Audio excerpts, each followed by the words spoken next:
ಮೈಸೂರಿಂದ ಕೇಳ್ತಾ ಇದ್ದಾರೆ. ಹೌದೇನೋ?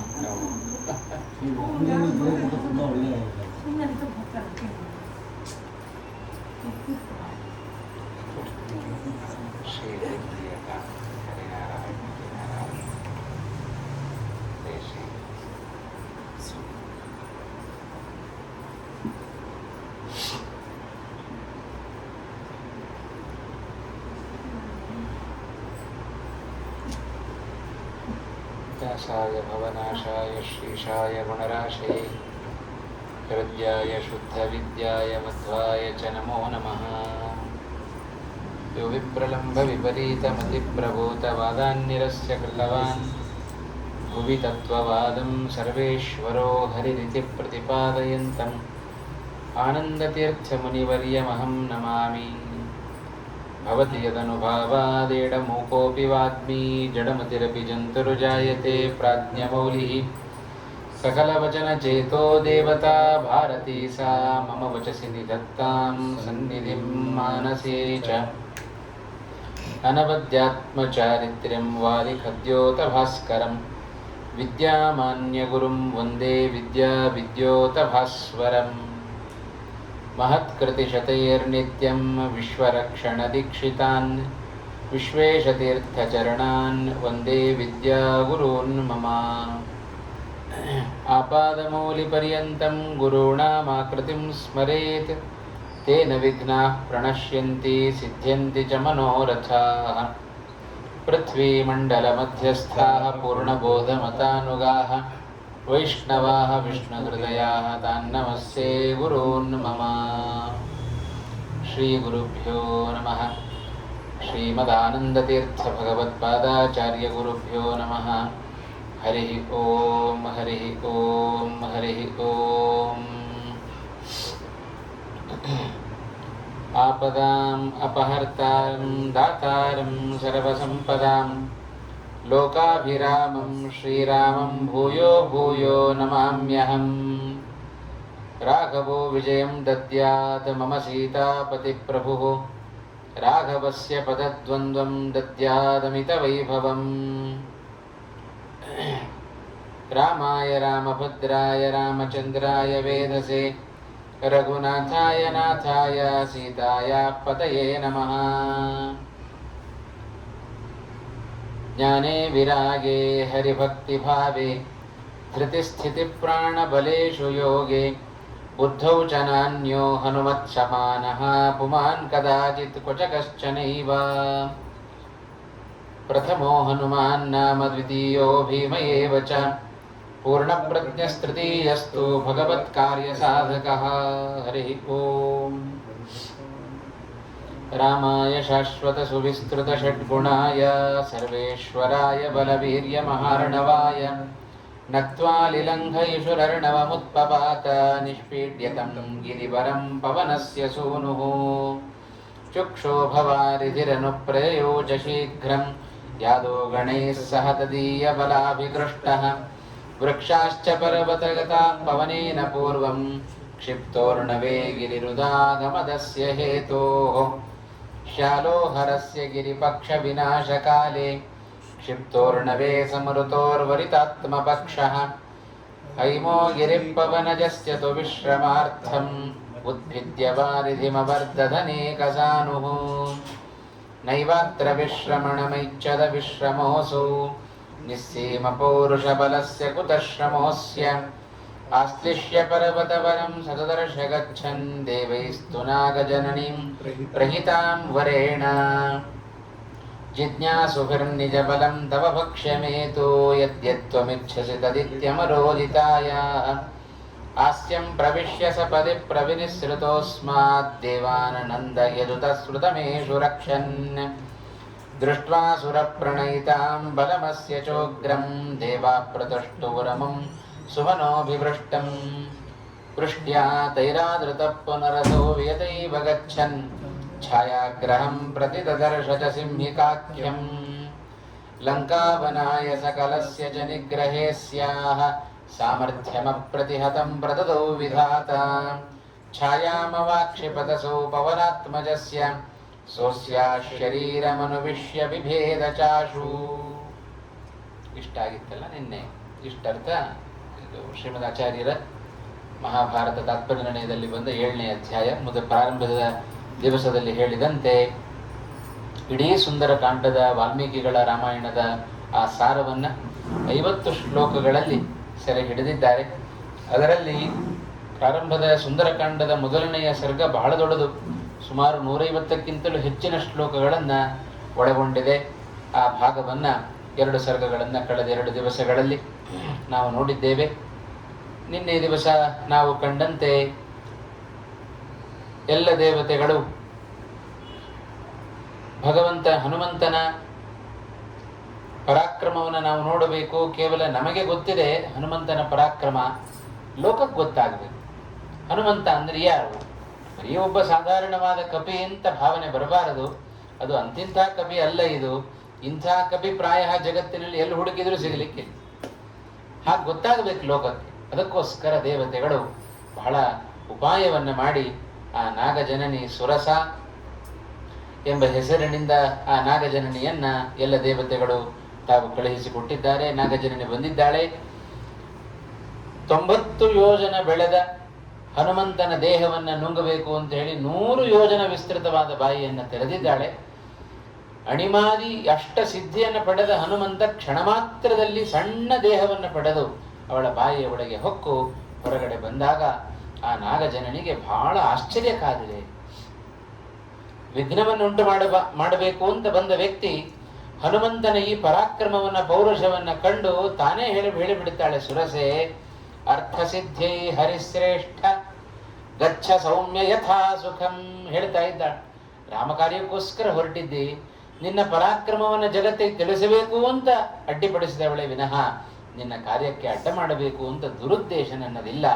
ರಾಮಕಾರ್ಯಕ್ಕೋಸ್ಕರ ಹೊರಟಿದ್ದೆ ಹನುಮಂತ, ನೀನು ಹೊರಡು ಅಂತ ಆ ಹನುಮಂತನನ್ನು ಬೀಳ್ಕೊಟ್ಟವಳು ಸುರಸ ನಾಗಜನನಿ. ಅವಳಿಗೆ ಅನುಗ್ರಹವನ್ನು ಮಾಡಿದ ಹನುಮಂತ. ಹಾಗೆ ಮುಂದಕ್ಕೆ ಸಿಕ್ಕವಳು ಸಿಂಹಿಕೆ. ಆ ಸಿಂಹಿಕೆಯನ್ನ ಹೇಗೆ ನರಸಿಂಹನಾಗಿ ಭಗವಂತ ಹಿರಣ್ಯಕಶಿಪುವನ್ನು ತಾನು ಬಗೆದನೋ ಅದರಂತೆ ತಾನು ಉದರದ ಒಳಗೆ ಪ್ರವೇಶವನ್ನು ಮಾಡಿ ಆ ಸಿಂಹಿಕೆಯ ರಾಕ್ಷಸಿಯ ಉದರವನ್ನು ಬಗೆದು ಅವಳನ್ನು ಸಂಹಾರ ಮಾಡಿದ ಹನುಮಂತ. ಹೀಗೆ ಸಿಂಹಿಕೆಯ ಸಂಹಾರ, ನಾಗಜನನಿಯಾದ ಸುರಸೆಗೆ ಅನುಗ್ರಹ, ಎರಡನ್ನೂ ಕೂಡ ಹನುಮಂತ ಮಾಡಿ ಬಹಳ ದೇವತೆಗಳಿಗೆ ಸಂತೋಷವನ್ನ, ಜೊತೆಗೆ ದೇವತೆಗಳಿಗೆ ಪರಮಾನಂದವನ್ನು ತಾನು ಉಂಟು ಮಾಡಿದ್ದಾನೆ ಅನ್ನುವ ಅಂಶವನ್ನ ನಿನ್ನೆ ದಿವಸ ನಾವು ಕಂಡಿದ್ದೇವೆ. ನಿಸ್ಸೀಮಂ ಆತ್ಮಬಲಂ ಇತಿ ಅನುದರ್ಶಯಾನಃ ಹತ್ವೈವ ತಾಮಪಿ ವಿಧಾತೃವರಾಭಿಗುಪ್ತಾಂ ಲಂಬೆ ಸಹ ಲಂಬಶಿಖರೆ ನಿಪಪಾತ ಲಂಕಾ ಪ್ರಾಕಾರ ರೂಪಕ ಹಿರೌ ಅಥ ಸಂಚುಕೋಚ. ಮುಂದಿನ ಕಥಾಭಾಗವನ್ನ ಶ್ರೀಮದಾಚಾರ್ಯರು ಬಹಳ ಸಂಗ್ರಹಾತ್ಮಕವಾಗಿ ಮುಂದಿನ ಶ್ಲೋಕದಲ್ಲಿ ಹೇಳ್ತಾ ಇದ್ದಾರೆ. ಪ್ರತಿಯೊಂದು ಶ್ರೀಮದಾಚಾರ್ಯರ ಈ ಶ್ಲೋಕವನ್ನು ಹೇಳಿದ ಕೂಡಲೇ ನಮಗೆ ಎಲ್ಲ ಕಥೆಗಳು ಜ್ಞಾಪಕ ಬರಬೇಕು. ಪಾರಾಯಣ ಬಾಯಿಯಲ್ಲಿ ಸ್ತೋತ್ರ ಬರ್ತಾ ಇರಬೇಕು, ಮನಸ್ಸಿನಲ್ಲಿ ಆ ಕಥೆ ಎಲ್ಲವೂ ಕೂಡ ಚಿಂತನೆ ಬರ್ತಾ ಇರಬೇಕು. ಹನುಮಂತನ ಪರಾಕ್ರಮದ ಚಿಂತನೆಯ ಜೊತೆಗೆ ಈ ಸ್ತೋತ್ರವನ್ನು ಪಾರಾಯಣ ಮಾಡಿದರೆ ಬಹಳ ಉತ್ತಮ ಅಂತ ಹೇಳುತ್ತಾರೆ. ಈಗಲೂ ಕೂಡ ಅನೇಕರು ಈ ಒಂದು ಸುಂದರಕಾಂಡ ರಾಮಾಯಣವನ್ನು, ಶ್ರೀಮದ್ ಆಚಾರ್ಯರಿಂದ ರಚಿತವಾದ ಈ ಒಂದು ಸುಂದರಕಾಂಡ ರಾಮಾಯಣವನ್ನು ಪಾರಾಯಣ ಮಾಡಿ ಎಷ್ಟೋ ಜನ ಸಿದ್ಧಿ ಪಡ್ಕೊಂಡವರಿದ್ದಾರೆ. ನಾನೇ ಕೇಳಿದ್ದೇನೆ, ಇಲ್ಲ ಆಚಾರ್ಯ, ಪ್ರತಿನಿತ್ಯ 3 ಬಾರಿ ಸುಂದರಕಾಂಡ ಪಾರಾಯಣ ಮಾಡ್ತಾ ಇದ್ದೆ, ನನ್ನ ಎಲ್ಲ ಕಾರ್ಯ ಸಿದ್ಧಿಸಿತು ಅಂತ ಹೇಳಿಕೊಂಡದ್ದು ನಮ್ಮ ಬಂಧುಗಳಲ್ಲೇ ಒಬ್ಬರು ಹೇಳಿಕೊಂಡದ್ದನ್ನು ನಾನು ಕೇಳಿದ್ದೇನೆ. ಹಾಗಾಗಿ ಇವತ್ತಿಗೂ ಕೂಡ ಅಷ್ಟು ಶ್ರೀಮದ್ ಆಚಾರ್ಯರ ಮಾತಿನಲ್ಲಿ ಆ ಶಕ್ತಿ ಇದೆ. ಹಾಗಾಗಿ ಯಾವ ಉದ್ದೇಶವನ್ನು ಇಟ್ಟುಕೊಂಡು ನಾವು ಈ ಸ್ತೋತ್ರವನ್ನು ಹೇಳುತ್ತೇವೆಯೋ, ಶ್ರೀಮದ್ ಆಚಾರ್ಯರ ವಾಯುದೇವರ ಪರಮಾನುಗ್ರಹ ವಾಯುದೇವರ ಮನಸ್ಸಿಗೆ ಬಂತು ಅಂದರೆ ಭಗವಂತ ಅದನ್ನು ನೆರವೇರಿಸಿಬಿಡುತ್ತ. ಎಂದು ಹನುಮನ ಮತವೇ ಹರಿಯ ಮತವು, ಹರಿಯ ಮತವೇ ಹನುಮನ ಮತವು. ಹಾಗಿರಬೇಕಾದ್ರೆ ಹನುಮಂತನ ಮನಸ್ಸಿಗೆ ಬಂತು ಅಂತಾದರೆ ಭಗವಂತ ಎಂದೂ ಕೊಡದನಿಲ್ಲ ಅಂತ ಹೇಳೋದು, ನೆರವೇರಿಸಿಯೇ ಕೊಡುತ್ತಾನೆ. ಹಾಗಾಗಿ ಈ ಸುಂದರಕಾಂಡ ಪಾರಾಯಣ ಅದು ಪ್ರತಿನಿತ್ಯ, ಅದು 3 ಬಾರಿ ಸಂಕಲ್ಪ ಪುರಸ್ಸರವಾಗಿ ಇದನ್ನು 3 ಬಾರಿ ಪಾರಾಯಣ ಮಾಡಿದೆವು ಅಂತಾದರೆ ನಾವೇನು ಒಂದು ಮಂಡಲ ಮಾಡಬೇಕಂತ 48 ದಿವಸಗಳ ಕಾಲ ಪ್ರತಿನಿತ್ಯ ಸಂಕಲ್ಪ ಪುರಸ್ಸರವಾಗಿ ಇದನ್ನು ಪಾರಾಯಣ ಮಾಡಿದರೆ ಇವತ್ತಿಗೂ ಇಷ್ಟು ಅಧಾರ್ಮಿಕವಾದ ಅಪ್ರಾಮಾಣಿಕವಾದ ಕಲಿಯುಗದಲ್ಲಿಯೂ ಅದು ಫಲವನ್ನು ಕೊಡುತ್ತೆ ಅಂತ ಹೇಳಿದರೆ ನಿಜವಾಗಲೂ ನಮ್ಮ ಗುರುಗಳು ವಿದ್ಯಾಮಾನ್ಯ ತೀರ್ಥರು ಮಹಾಭಾರತ ತಾತ್ಪರ್ಯ ನಿರ್ಣಯದ ಮೇಲೆ ಬಹಳ ಅವರಿಗೆ ಶ್ರದ್ಧೆ, ಏನಾದರೂ ಇಂಥ ಗೊಂದಲಗಳು ಬಂದರೆ ಅಥವಾ ಯಾರಾದರೂ ಏನಾದರೂ ಪ್ರಶ್ನೆಗಳನ್ನು ಕೇಳಿಕೊಂಡು ಬಂದರೆ, ಸಮಸ್ಯೆಗಳನ್ನು ಮುಂದಿಟ್ಟರೆ ಅವರು ಮಹಾಭಾರತ ತಾತ್ಪರ್ಯ ನಿರ್ಣಯವನ್ನು ಪ್ರಶ್ನೆ ತೆಗಿತಾ ಇದ್ರು. ಸುಮ್ಮನೆ ಪುಸ್ತಕ ಹಿಡ್ಕೊಳ್ಳೋದು, ಪುಸ್ತಕವನ್ನು ತೆಗೆಯೋದು, ಏನು ಶ್ರೀಮದ್ ಆಚಾರ್ಯ ಆದೇಶ ಕೊಡುತ್ತಾರೆ ಅದರ ಹಾಗೆ ನಡೆದುಕೊಳ್ಳೋದು. ಇಂಥ ಅನೇಕ ಸಮಸ್ಯೆಗಳನ್ನು ಬಗೆಹರಿಸಿದ್ದಾರೆ ವಿದ್ಯಾಮಾನ್ಯ ತೀರ್ಥರು. ಇಷ್ಟು ನಿಷ್ಠೆ ಅವರಿಗೆ ಶ್ರೀಮದ್ ಆಚಾರ್ಯರ ಗ್ರಂಥದ ಮೇಲೆ, ಶ್ರೀಮದ್ ಆಚಾರ್ಯರ ಮಹಾಭಾರತ ತಾತ್ಪರ್ಯ ನಿರ್ಣಯದ ಮೇಲೆ ಅಷ್ಟು ನಿಷ್ಠೆ, ಅಷ್ಟು ಇದು ಹೇಳ್ತಾರಲ್ಲ, ಮಾತಾಡೋ ಗ್ರಂಥ ಅಂತ ಇದ್ದರು. ನಮ್ಮ ಜೊತೆ ಮಾತನಾಡುತ್ತಂತೆ ತಾತ್ಪರ್ಯ ನಿರ್ಣಯ ಗ್ರಂಥ. ಅಷ್ಟು ಸಿದ್ಧಿ ಆ ಗುರುಗಳಲ್ಲಿತ್ತು ಅನ್ನೋದನ್ನು ನಾವು ಕಾಣುತ್ತೇವೆ. ಹಾಗಾಗಿ ಅಷ್ಟು ಆ ಸುಂದರಕಾಂಡ ರಾಮಾಯಣದ ಪರಿಪೂರ್ಣವಾದ ಸಾರವನ್ನು ಶ್ರೀಮದ್ ಆಚಾರ್ಯರು ನಮಗಿಲ್ಲಿ ಸಂಗ್ರಹ ಮಾಡಿಕೊಟ್ಟಿದ್ದಾರೆ. ಆ ಸಿಂಹಿಕೆಯನ್ನ ಸಂಹಾರ ಮಾಡಿದ ಹನುಮಂತ ನಿಸ್ಸೀಮಂ ಆತ್ಮಬಲಂ ಅನುದರ್ಶಯಾನಃ ಹತ್ವೈವ ತಾಮಪಿ ವಿಧಾತೃವರಾಭಿಗುಪ್ತಾಂ. ಅದು ಅಂತಿಂತ ಸಿಂಹಿಕೆ ಅಲ್ಲ, ವಿಧಾತೃವರಾಭಿಗುಪ್ತಾಂ. ವಿಧಾತೃ ಅಂದ್ರೆ ಚತುರ್ಮುಖ ಬ್ರಹ್ಮದೇವರು. ಆ ಚತುರ್ಮುಖ ಬ್ರಹ್ಮದೇವರೇ ಅವಳನ್ನು ಅಲ್ಲಿ ಸಮುದ್ರದಲ್ಲಿ ಕೂಡಿಸಿದ್ದು. ಏನಾದರೂ ನಿನಗೆ ಅನಾಯಾಸವಾಗಿ ಆಹಾರ ಬೇಕು ಅಂತ ನೀನು ತಪಸ್ ಮಾಡಿದ್ದೀಯಲ್ಲ, ಹಾಗಾದರೆ ಕೂತ್ಕೋ.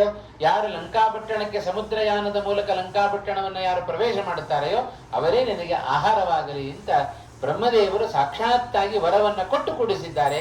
ಅಂಥ ವರಾಭಿಗುಪ್ತಾಂ, ವಿಧಾತ್ರ ಚತುರ್ಮುಖ ಬ್ರಹ್ಮದೇವರ ವರದಿಂದಾಗಿ ರಕ್ಷಿಸಲ್ಪಟ್ಟವಳು ಸಿಂಹಿಕೆ. ಅಂಥ ಸಿಂಹಿಕೆಯನ್ನು ಕೂಡ ಅನಾಯಾಸವಾಗಿ ಹನುಮಂತ ಸಂಹಾರ ಮಾಡಿಬಿಟ್ಟ. ಬ್ರಹ್ಮದೇವರ ವರವನ್ನು ಮೀರುವ ಸಾಮರ್ಥ್ಯ ಇದೆ. ದೇವತೆಗಳಲ್ಲಿ ಅದೊಂದು ಕ್ರಮ ಇದೆ. ಬೇರೆ ಬೇರೆ ದೇವತೆಗಳು ಶಾಪವನ್ನು ಕೊಟ್ಟರೆ ಅಥವಾ ವರವನ್ನು ಕೊಟ್ಟರೆ ಉಳಿದವರು ಮೀರುವಂತೆ ಇಲ್ಲ. ರುದ್ರದೇವರು ವರವನ್ನು ಕೊಟ್ಟಾಗ ದೇವೇಂದ್ರ ನಾನು ವರವನ್ನು ಮೀರುತ್ತೇನೆ ಅಂತ ಹೇಳಿದ್ರೆ ಆಗೋದಿಲ್ಲ. ಯಾರು ಕಕ್ಷೆಯಲ್ಲಿ ಅವರಿಗಿಂತ ಮೇಲಿರ್ತಾರೆಯೋ ಅವರು ಮಾತ್ರ ವರವನ್ನಾಗಲಿ ಶಾಪವನ್ನಾಗಲಿ ಮೀರಲಿಕ್ಕೆ ಸಾಧ್ಯ. ಹಾಗಾಗಿ ವಾಸ್ತವಿಕವಾಗಿ ಚತುರ್ಮುಖ ಇದೇ ವಾಯುದೇವರು ಮುಂದಿನ ಕಲ್ಪದಲ್ಲಿ ಬ್ರಹ್ಮದೇವರಾಗುವರು. ಬ್ರಹ್ಮದೇವರಿಗಿಂತ ಒಂದು ಸ್ಥಾನ ಕಡಿಮೆ ಅಂತ ಹೇಳುವಂತೆ ಇಲ್ಲ. ಇಬ್ಬರು ಸಮಾನ ಸ್ಥಾನದಲ್ಲಿ ಬರುವವರು ವಾಯುದೇವರು ಮತ್ತು ಚತುರ್ಮುಖ ಬ್ರಹ್ಮದೇವರು. ಆದ್ದರಿಂದ ಉಳಿದ ದೇವತೆಗಳ ವಿಚಾರದಲ್ಲಿ ಹಾಗಾದರೂ ಕೂಡ ವಾಯುದೇವರ ಹಾಗೂ ಬ್ರಹ್ಮದೇವರ ವಿಚಾರದಲ್ಲಿ ಮಾತ್ರ ಹಾಗಿಲ್ಲ. ಬ್ರಹ್ಮದೇವರು ವರವನ್ನು ಕೊಟ್ಟಿದ್ರೆ ಹನುಮಂತ ದೇವರಿಗೆ ವಾಯುದೇವರಿಗೆ ಅದನ್ನ ಮೀರುವ ಸಾಮರ್ಥ್ಯ ಇದೆ.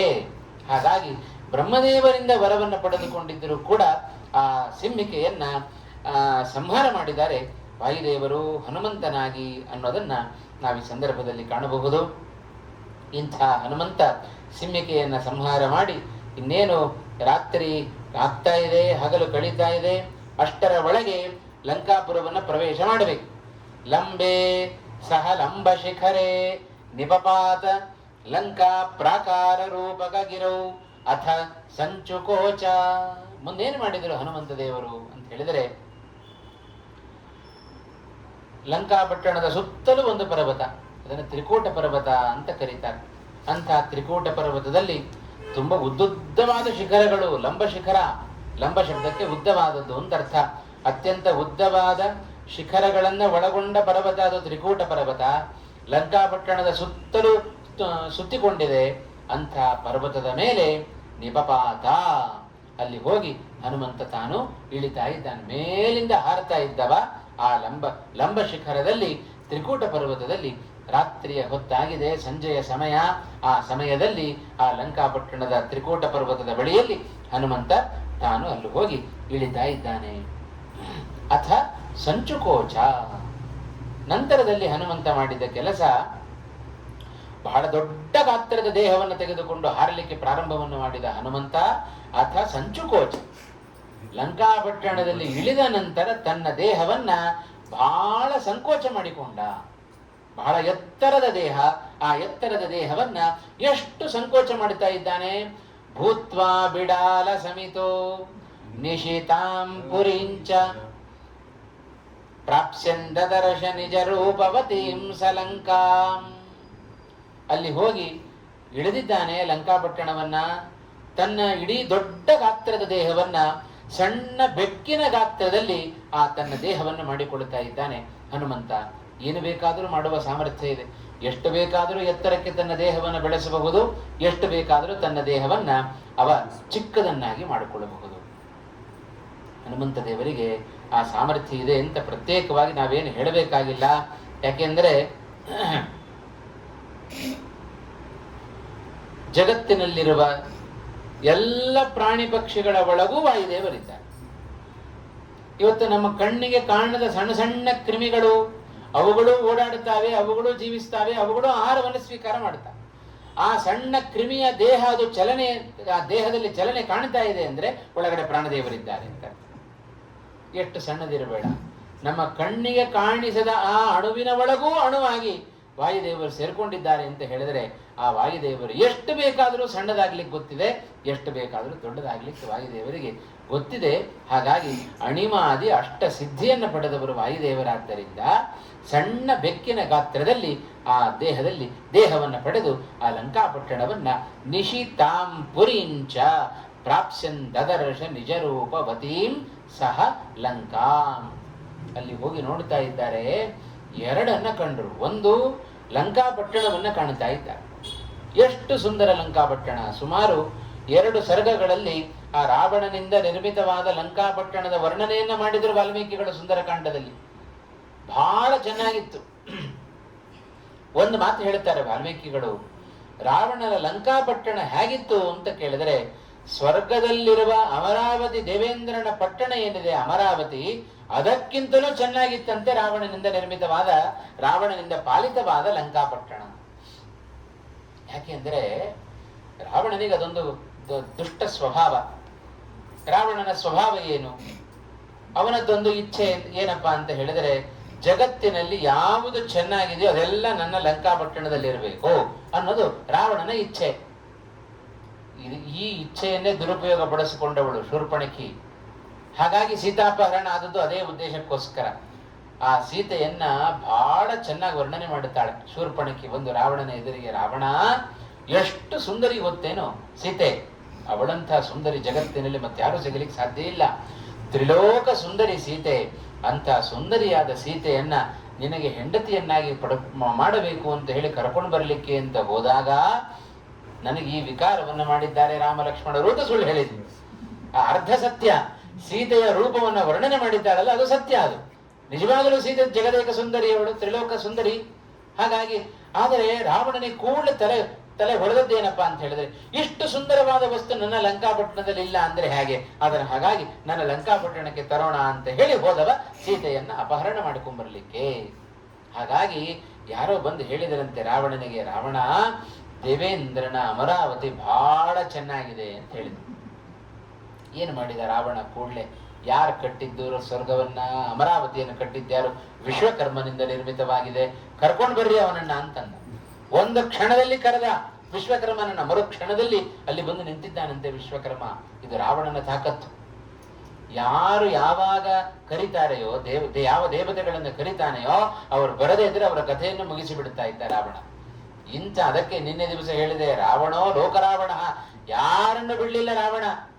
ಹಾಗಾಗಿ ದಿಗ್ಬಾಲ ದೇವತೆಗಳನ್ನ, ಲೋಕಪಾಲ ದೇವತೆಗಳನ್ನ, ಇಂದ್ರಾದಿ ದೇವತೆಗಳನ್ನ ಎಲ್ಲರನ್ನು ಹೆದರಿಸಿ ಇಟ್ಟುಕೊಂಡವ ಆ ರಾವಣ. ಆದ್ದರಿಂದ ಆ ಸ್ವರ್ಗವನ್ನು ನಿರ್ಮಾಣ ಮಾಡಿದ್ಯಾರು? ವಿಶ್ವಕರ್ಮ. ಹೌದೋ ಇಲ್ವೋ? ಆ ವಿಶ್ವಕರ್ಮನನ್ನ ಕರಿತಾ ಇದ್ದಾನೆ. ಅದೇ ವಿಶ್ವಕರ್ಮನನ್ನ ಕರೆದು ಅವ ಹೇಳಿದ, ಹೇಗೆ ನೀನು ಸ್ವರ್ಗವನ್ನ ನಿರ್ಮಾಣ ಮಾಡಿದೆಯೋ ಆ ದೇವೇಂದ್ರನ ಅಮರಾವತಿಗಿಂತಲೂ ನನ್ನ ಪಟ್ಟಣ ಚೆನ್ನಾಗಿರ್ಬೇಕು, ಹಾಗೆ ನಿರ್ಮಾಣ ಮಾಡು ಅಂತ ಹೇಳಿ ಅದೇ ವಿಶ್ವಕರ್ಮನ ಕೈಯಲ್ಲಿ ನಿರ್ಮಾಣ ಮಾಡಿಸಿಕೊಂಡವ ಆ ರಾವಣ. ಇಂಥ ಒಂದು ಸುಂದರವಾದ ಪಟ್ಟಣ ಅದು ಲಂಕಾಪಟ್ಟಣ. ನೋಡ್ಲಿಕ್ಕೆ ಹೇಗಿದೆ? ಹಗಲಿನಲ್ಲಿ ಒಂದು ರೀತಿಯಾದ ಸೌಂದರ್ಯ, ರಾತ್ರಿಯಲ್ಲಿ ಒಂದು ರೀತಿಯಾದ ಸೌಂದರ್ಯ. ಮೈಸೂರಿನ ಅರಮನೆ ನೋಡುತ್ತೇವೆ ನೋಡಿ, ಹಗಲಿನಲ್ಲಿ ನೋಡಿದರೂ ಸುಂದರ, ರಾತ್ರಿಯಲ್ಲಿ ನೋಡಿದರೂ ಒಂದು ರೀತಿಯಾದ ಸುಂದರ. ಹಗಲಿನಲ್ಲಿ ಒಂದು ರೀತಿಯಾದ ಸೌಂದರ್ಯ, ರಾತ್ರಿಯಲ್ಲಿ ಒಂದು ರೀತಿಯಾದ ಸೌಂದರ್ಯ. ಹಾಗೆ ಲಂಕಾಪಟ್ಟಣವು ಕೂಡ ಬಹಳ ಚೆನ್ನಾಗಿ ಕಾಣಿಸ್ತಾ ಇದೆಯಂತೆ. ನೋಡ್ತಾ ಇದ್ದಾನೆ ಹನುಮಂತ, ಮೇಲೆ ಪರ್ವತದ ಮೇಲೆ ನಿಂತುಕೊಂಡು ನೋಡ್ತಾ ಇದ್ದಾನೆ. ಸುತ್ತಲೂ ತನ್ನ ಲಂಕಾಪಟ್ಟಣವನ್ನು ನೋಡಿ ಒಮ್ಮೆ ಆಲೋಚನೆ ಮಾಡಿದ. ಎಲ್ಲ ಕಡೆಯೂ ಕೂಡ ರಾಕ್ಷಸರ ಓಡಾಟ, ನಿಶಾಚರರು ಅಂತ ಅದಕ್ಕೆ ಕರೆಯೋದವರನ್ನ. ಯಾವಾಗಲೂ ರಾತ್ರಿಯಲ್ಲೇ ಸಂಚಾರ ಮಾಡುವವರು ಎಲ್ಲ ಸಂಚಾರ ಮಾಡ್ತಾ ಇದ್ದಾರೆ. ಲಂಕಾಪಟ್ಟಣ ನೋಡಿದ. ದೊಡ್ಡ ದೊಡ್ಡ ಸೌಧಗಳು, ದೊಡ್ಡ ಬಹುಮಹಡಿಯ ಕಟ್ಟಡಗಳು, ಅದನ್ನೆಲ್ಲ ನೋಡ್ತಾ ಇದ್ದಾನೆ. ದೀಪದಿಂದ ಅಲಂಕೃತವಾಗಿದೆ ಲಂಕಾಪಟ್ಟಣ. ನೋಡ್ಲಿಕ್ಕೆ 2 ಕಣ್ಣು ಸಾಲದು. ಹಾಗೆ ಅಂಥ ಸುಂದರವಾದ ಲಂಕಾಪಟ್ಟಣವನ್ನು ತ್ರಿಕೂಟ ಪರ್ವತದ ಮೇಲೆ ನಿಂತುಕೊಂಡು ಆ ಹನುಮಂತ ತಾನು ವೀಕ್ಷಣೆಯನ್ನು ಮಾಡುತ್ತಾ ಇದ್ದಾನೆ. ವೀಕ್ಷಣೆಯನ್ನು ಮಾಡಿ ಕೂಡಲೇ ಅವನ ತಲೆಗೆ ಹೊಳೆದದ್ದೇನಪ್ಪ ಅಂತ ಹೇಳಿದರೆ, ಈ ಲಂಕಾಪಟ್ಟಣ ಇಷ್ಟು ಚೆನ್ನಾಗಿದೆ, ಇಷ್ಟು ಚಂದವಾದ ಲಂಕಾಪಟ್ಟಣ, ಎಲ್ಲ ರಾಕ್ಷಸರಿಂದ ಪಾಲಿತವಾದ ಲಂಕಾಪಟ್ಟಣ, ಎಷ್ಟು ರಕ್ಷಣೆ ಇಟ್ಟುಕೊಂಡಿದ್ದಾನೆ ರಾವಣ. ಜಲಮಾರ್ಗದಲ್ಲಿಯೂ ಯಾರು ಬರಬಾರದು, ವಾಯುಮಾರ್ಗದಲ್ಲಿಯೂ ಯಾರು ಬರಬಾರದು, ಭೂಮಾರ್ಗದಲ್ಲಂತೂ ಬರಲಿಕ್ಕೆ ಸಾಧ್ಯವೇ ಇಲ್ಲ. ಹಾಗಾಗಿ ಆ ರಾವಣನ ಅಪ್ಪಣೆ ಇಲ್ಲದೆ ಒಬ್ಬ ಒಂದು ಸಣ್ಣ ಕೀಟವೂ ಕೂಡ ಒಳಗಡೆ ಪ್ರವೇಶ ಮಾಡ್ಲಿಕ್ಕೆ ಸಾಧ್ಯ ಇಲ್ಲ. ಹಾಗೆ ತನ್ನ ಲಂಕಾಪಟ್ಟಣವನ್ನು ರಕ್ಷಣೆ ಮಾಡಿಕೊಂಡಿದ್ದಾನೆ. ಇದನ್ನ ನೋಡಿದರೆ ಹನುಮಂತ ಆಲೋಚನೆ ಮಾಡಿದ, ಪ್ರಾಯ ಎಲ್ಲ ಕಪಿಗಳು ಸಮುದ್ರವನ್ನ ಕಷ್ಟಪಟ್ಟು ದಾಟಿ ಬಂದರೂ ಕೂಡ ಈ ಲಂಕಾಪಟ್ಟಣವನ್ನ ಯಾವ ಕಪಿಗಳಿಗೂ ಪ್ರವೇಶ ಮಾಡ್ಲಿಕ್ಕಾಗುವುದಿಲ್ಲ. ಹಾಗೆ ನಿರ್ಮಾಣ ಮಾಡಿಸಿಕೊಂಡಿದ್ದಾನೆ ಈ ರಾವಣ. ಇಂಥ ಲಂಕಾಪಟ್ಟಣವನ್ನ ಪ್ರವೇಶ ಮಾಡಲಿಕ್ಕೆ 4 ಜನರಿಗೆ ಮಾತ್ರ ಸಾಮರ್ಥ್ಯ ಇದೆ. ಯಾರವರು 4 ಜನ? ಜಾಂಬವಂತ, ಅಂಗದ, ಮತ್ತೆ ನೀಲ, ಸುಗ್ರೀವ, ನಾನು. ಜಾಂಬವಂತನನ್ನು ಸೇರಿಸಲಿಲ್ಲ ಹನುಮಂತ. ಅಂಗದ, ವಾಲಿಯ ಮಗನಾದ ಅಂಗದ, ಮತ್ತೆ ನೀಲ, ನಮ್ಮ ಕಪಿಗಳ ರಾಜನಾದ ಸುಗ್ರೀವ, ಆ 3 ಬಿಟ್ರೆ ನಾನು. 4 ಜನರಿಗೆ ಮಾತ್ರ ಈ ಲಂಕಾಪಟ್ಟಣವನ್ನು ಪ್ರವೇಶ ಮಾಡಲಿಕ್ಕೆ ಸಾಧ್ಯ. ಅಷ್ಟು ಪರಾಕ್ರಮಿಗಳಿಗೆ ಮಾತ್ರ ಸಾಧ್ಯ ಇದು ಲಂಕಾಪಟ್ಟಣ ಪ್ರವೇಶ ಮಾಡಲಿಕ್ಕೆ. ಸಾಧಾರಣ ಸಣ್ಣ ಪುಟ್ಟ ಕಪಿಗಳಂತೂ ದುರತೋಪಾಸ್ತ. ಹಾಗಾಗಿ ಯಾರಿಗೂ ಈ ಲಂಕಾಪಟ್ಟಣವನ್ನು ಪ್ರವೇಶ ಮಾಡಲಿಕ್ಕೆ ಸಾಧ್ಯ ಇಲ್ಲ. ಇಂಥ ಸುಂದರವಾದ ಲಂಕಾಪಟ್ಟಣ, ಅಂಥ ಲಂಕಾಪಟ್ಟಣವನ್ನ ಆ ಪರ್ವತದ ಮೇಲಿಂದ ನಿಂತುಕೊಂಡು ಹನುಮಂತ ತಾನು ವೀಕ್ಷಣೆ ಮಾಡುತ್ತಾ ಇದ್ದಾನೆ. ಬಹಳ ಸುಂದರವಾದ ಲಂಕಾಪಟ್ಟಣ, ವಿಶ್ವಕರ್ಮನಿಂದ ನಿರ್ಮಿತವಾದ ಲಂಕಾಪಟ್ಟಣ. ಅಂಥ ಲಂಕಾಪಟ್ಟಣವನ್ನ ಹನುಮಂತ ತಾನು ನೋಡಿದ. ನೋಡಿ ಆಲೋಚನೆಯನ್ನು ಮಾಡುತ್ತಾ ಇದ್ದಾನೆ. ನಾನೇನೋ ಬಂದು ಇಳಿದು ಬಿಟ್ಟೆ, ನನಗೆ ಸಾಮರ್ಥ್ಯ ಇದೆ. ಈ ಸಮುದ್ರ ಇದ್ದದ್ದು 100 ಯೋಜನ ಮಾತ್ರ, ಕೇವಲ 100 ಯೋಜನ ಮಾತ್ರ ನನಗೆ ಹಾರುವ ಸಾಮರ್ಥ್ಯ ಅಲ್ಲ, 100 ಯೋಜನ ಹಾರುವ ಸಾಮರ್ಥ್ಯ ನನಗುಂಟು. ಇದು ವಾಯುದೇವರ ಸಾಮರ್ಥ್ಯ. ಎಲ್ಲ ಅವತಾರಗಳಲ್ಲಿಯೂ ಕೂಡ ಇದನ್ನು ತೋರಿಸಿಕೊಟ್ರು ವಾಯುದೇವರು. ಇದೇ ಶ್ರೀಮದ್ ಆಚಾರ್ಯರಾಗಿ ಅವತಾರವನ್ನು ಮಾಡಿದಾಗ ಮೊದಲನೆಯ ಗ್ರಂಥ ಬರೆದದ್ದು ಶ್ರೀಮದ್ ಆಚಾರ್ಯರು ಗೀತಾಭಾಷ್ಯವನ್ನು ಬರೆದರು. ಗೀತಾಭಾಷ್ಯವನ್ನು ಬರೆದು ಯಾರಿಂದ ನಾನು ಈ ಗ್ರಂಥವನ್ನು ಬರೆದಿದ್ದೇನೋ ಅವರಿಗೆ ಸಮರ್ಪಣೆ ಮಾಡೋಣ ಅಂತ ಬದಲಿಗೆ ಹೋದರು. ವೇದವ್ಯಾಸರಿಗೆ ಸಮರ್ಪಣೆ ಮಾಡಿ ಬರುತ್ತೇನೆ ಅಂತ ಬದರಿಕಾಶ್ರಮಕ್ಕೆ ಹೋದಾಗ ಅಲ್ಲಿ ನಾರಾಯಣನ ಸನ್ನಿಧಾನದಲ್ಲಿ, ವೇದವ್ಯಾಸರ ಸನ್ನಿಧಾನದಲ್ಲಿ ಗೀತಾಭಾಷ್ಯವನ್ನು ತಮ್ಮ ಶಿಷ್ಯರಿಗೆ ಪಾಠ ಮಾಡಲಿಕ್ಕೆ ಪ್ರಾರಂಭ ಮಾಡಿದರು. ಪ್ರಾರಂಭದ ಮಂಗಳಾಚರಣೆಯ ಶ್ಲೋಕದಲ್ಲಿ ಹೇಳಿದರು ಶ್ರೀಮದ್ ಆಚಾರ್ಯರು, ಗೀತಾರ್ಥಂ ವಕ್ಷ್ಯಾಮಿ ಶಕ್ತಿತಃ. ಕೂಡಲೇ ವೇದವ್ಯಾಸರು ಮಧ್ಯದಲ್ಲಿ ಬಾಯ ಹಾಕ್ತಾ ಇದ್ದಾರೆ. ತಪ್ಪರಿದಿದ್ದೀರಿ ನೀವು. ಗೀತಾರ್ಥಂ ವಕ್ಷ್ಯಾಮಿ ಶಕ್ತಿತಃ. ಶ್ರೀಮದ್ ಆಚಾರ್ಯ ಹೇಳಿದರು, ನನ್ನ ಶಕ್ತಿಗೆ ಅನುಸಾರವಾಗಿ ಗೀತೆಗೆ ಅರ್ಥವನ್ನ ಬರಿತಾ ಇದ್ದೇನೆ ಅಂತಂದರು. ತಿದ್ದುಪಡಿ ಮಾಡುತ್ತಾ ಇದ್ದಾರೆ ವೇದವ್ಯಾಸರು. ನಿಮ್ಮ ಶಕ್ತಿತಃ ಅನ್ನುವ ಪದವನ್ನು ತೆಗೆದು ಹಾಕಿಬಿಡ್ರಿ, ಲೇಷತಃ ಅನ್ನುವ ಪದವನ್ನು ಹಾಕ್ರಿ. ಯಾಕೆಂದ್ರೆ ಇದರಲ್ಲಿ ಬರೆದದ್ದಷ್ಟೇ ನಿಮ್ಮ ಸಾಮರ್ಥ್ಯ ಅಲ್ಲ, ಇದಕ್ಕಿಂತಲೂ ಅಪಾರವಾದ ಸಾಮರ್ಥ್ಯ ನಿಮ್ಮಲ್ಲಿದೆ, ಅದು ನನಗ್ ಗೊತ್ತು ಅಂತಂತಾನೆ ವೇದವ್ಯಾಸರು. ಭಗವಂತ ಹಾಗೆ ಹೇಳಿಬಿಟ್ಟ. ಅದಕ್ಕೋಸ್ಕರ ಆ ಶಕ್ತಿತಃ ಅನ್ನುವ ಪದವನ್ನು ತೆಗೆಸಿ ಲೇಷತಃ ಅನ್ನುವ ಪದವನ್ನು ಹಾಕಿಸದ್ದು ಅದು ಸಾಕ್ಷಾತ್ ವೇದವ್ಯಾಸರೇ. ಹಾಗಾಗಿ ಸ್ವಲ್ಪ ಮಾತ್ರ ಬರೆದಿದ್ದೇನೆ ಅಂತ ಹಾಕಿರಿ. ನೀವು ಬರೆದದ್ದು ಯಾರಿಗೋಸ್ಕರ? ಕಲಿಯುಗದ ಜನಗಳಿಗೋಸ್ಕರ ಅರ್ಥ ಆಗಲಿ ಅಂತ ನೀವು ಬರೆದಿದ್ದೀರಿ. ಹಾಗಾಗಿ ಆ ಲೇಷತಃ ಅನ್ನುವ ಪದವನ್ನು ಹಾಕ್ರಿ ಅಂತ ವಾಯುದೇವರ ಸಾಮರ್ಥ್ಯ. ಅದು ಜಗತ್ತಿಗೆ ತೋರಿದ್ದು ಮಾತ್ರ ವಾಯುದೇವರ ಸಾಮರ್ಥ್ಯ ಅಲ್ಲ. 100 ಯೋಜನ ಸಮುದ್ರವನ್ನ ಹಾರೋದು, 100 ಯೋಜನ ಸಮುದ್ರವನ್ನ ಹಾರಿ ಮತ್ತೆ ವಾಪಸ್ ಬರೋದು, ಇಷ್ಟೇ ಹನುಮಂತನ ನನ್ನ ಸಾಮರ್ಥ್ಯ ಅಂತ ತಿಳ್ಕೊಳ್ಬೇಡ್ರಿ. ಪುನಃ ಕಿಂ ಪುನಃಸಂ ಶತಾನ್ಯಹಂ ಯೋಜನಾನಾಂ ಕ್ರಮೇಯಂ. 100 ಯೋಜನೆಗಳನ್ನು ಹಾರುವ ಸಾಮರ್ಥ್ಯ ಇದೆ.